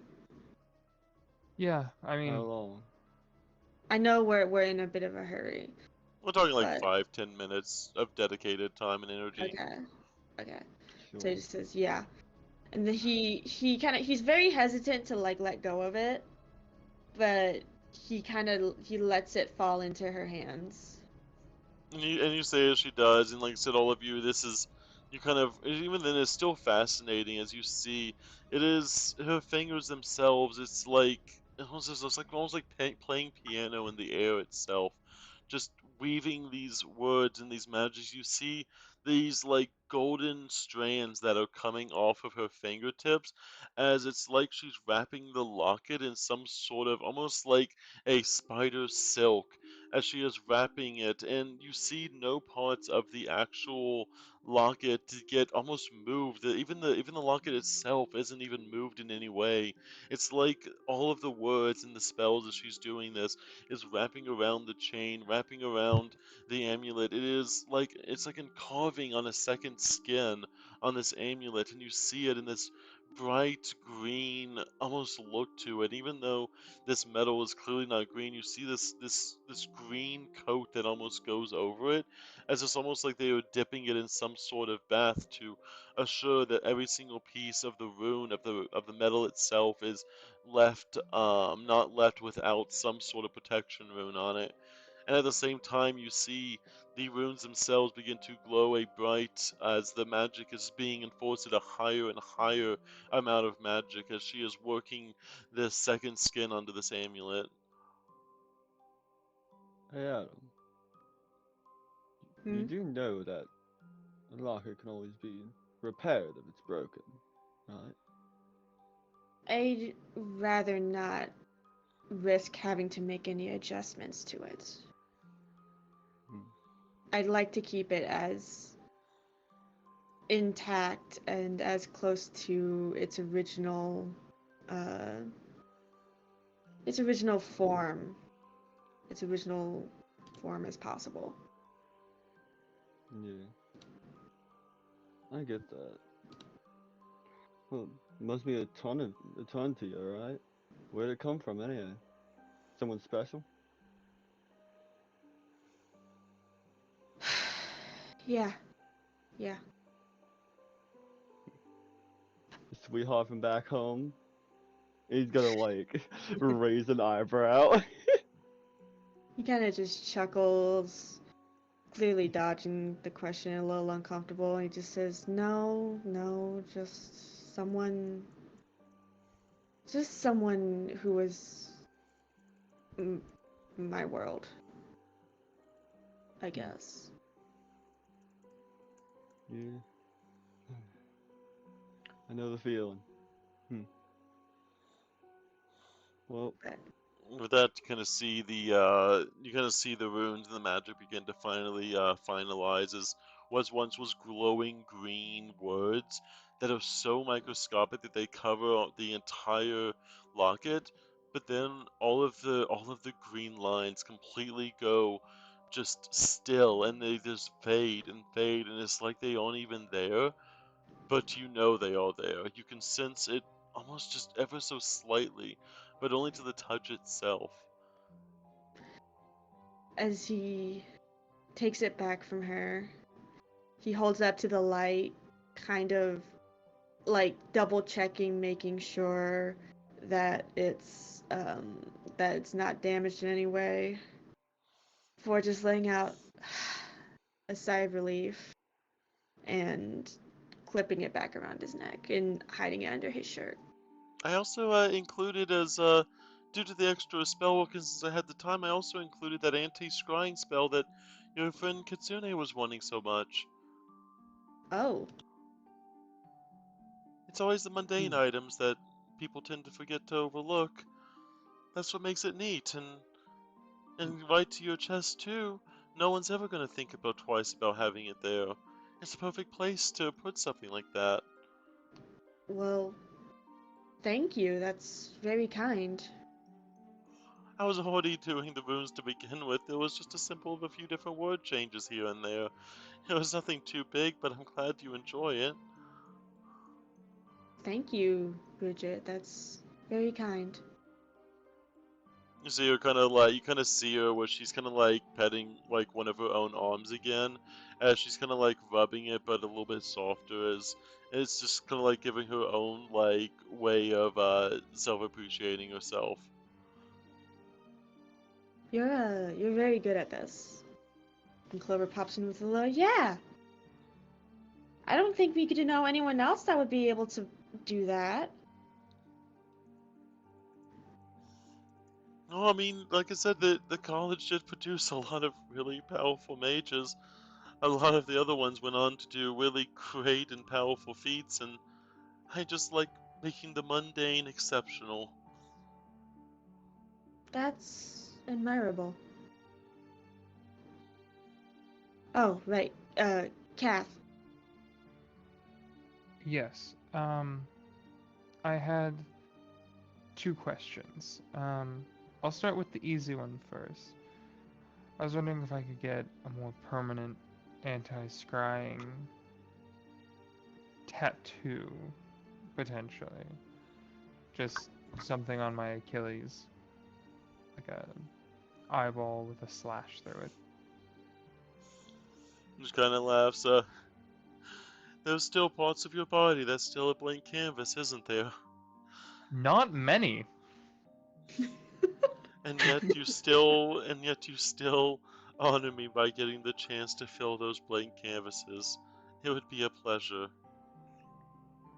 Um, Also, I have something I think you think will probably think is very cool. and she pulls out the snow globe. Um, this is a little wizard tower pocket dimension. We actually have a couple of our allies hanging out in there at the moment. I'm curious if there's any way to maybe get an anti-scrying on the snow globe. Considering it's interplanar, it would obviously cost a little bit extra, but it just because I have to make sure I don't unravel any of the runes that caused the interdimensional space to begin with. I'm sure I can do it, but it'll take a lot more crafted work. Give it to me. I'm like, give it to me simple, darling. That's gonna run about 100 gold. But I'll That's fine. include the tattoo for free at that. How about I give you 120 and we call us even? With that much gold, you could buy dinner for all of us. There is a full working kitchen in there if you would like dinner. I think after all this, I might be spent on energy. I might have to close up shop, so I might just take you up on that. Oh, that sounds like a good time. But Well, we'll get let's down to business first before we do any sorts of other things. see. And would you like the tattoo to be done in private, or are you okay if others see the work being done? Oh, Anna looks down, looks back up. Yeah, I don't really care. I mean, Adam can probably hang out and doesn't have a problem with that. And I mean, it might not be a bad idea to have somebody keep an eye on these other. Well, yeah, you'll be fine. Godwin's here.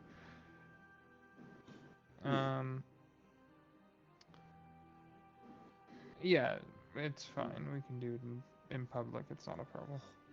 I'll Clover say flutters onto Catherine's shoulder and just says, "Tattoos? I've never seen a tattoo done before. I mean, I'm technically a tattoo, but like it's, I've never seen one be done before." I'll You say probably don't want to stand near me. The Achilles tendon is a very sensitive area, so probably going to be needing your master's hand quite a bit. you see the tattoo itself will take about 20-ish minutes, and the snow globe after would take about 40. So between the 120 gold and an hour, you'd be basically fully topped up on all you asked. Beautiful. I will remove that gold.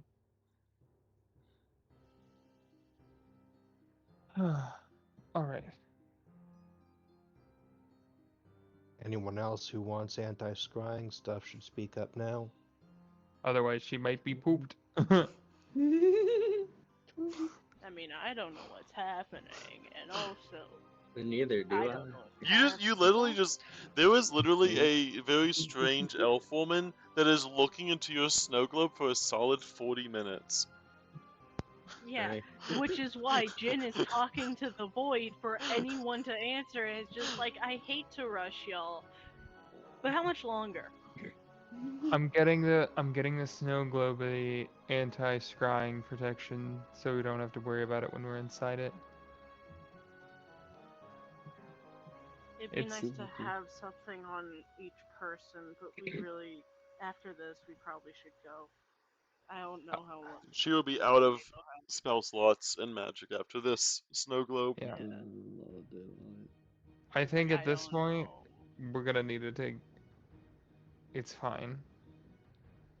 I agree. We do need to continue moving, but we can grab some food and we'll go from there. That was about a 2-hour journey at this shop in total. Two to 2.5 hour journey in total at the shop. We can make it. We can make it into the Elven Kingdom tonight, at least. Find an inn or something like that. Bunker down a little bit. Do That's you better have than nothing. any parting About that. words for the shopkeeper? Shopkeeper? I'll be in contact. might need some touch-ups on some of your earlier works. Starting to fade a little bit. You see me on the way out, and I'll make sure you're topped up and all together. Like I said, the body may be a blank canvas, but sometimes it takes a new coat on some of the Wait. previous works. Yeah, I mean that's what happens. The human flesh decays over time, and new cells come in, and old cells go out, and sometimes the art gets changed, and that's okay. Just like many things change seasons, so do ourselves change as well. Yeah, I'm like, I feel like we're really beating around this bush here. Yeah, no. Also points out at him. That's my boyfriend. Anyways, alright, let's go. Adam looks like a Roll deer out. in the headlights. Just any other players' last words to the shopkeeper or to each other? Well, Remember, we weren't here. So- weren't here.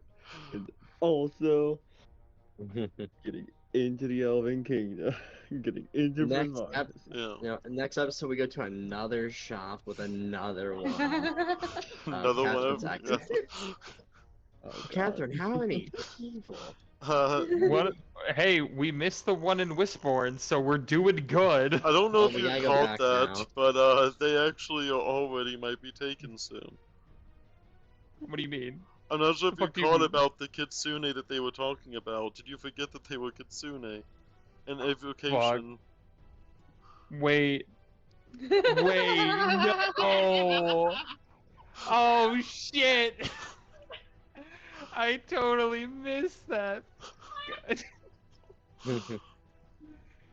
I was kind of blinking a little bit because it was with. It was just like, oh, we already talked to Kitsune. That's fine. It's no one's special. No one's I special. kept talking about the experimentation of how they kept being very experimental with everything.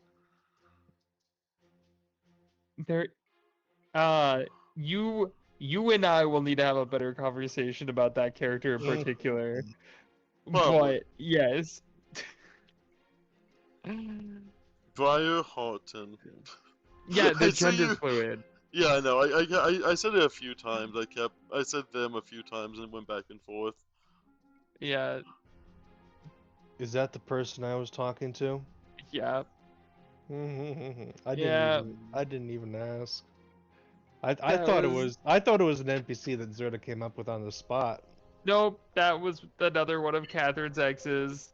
Nice. Catherine, Ugh, everyone What? knows, isn't it?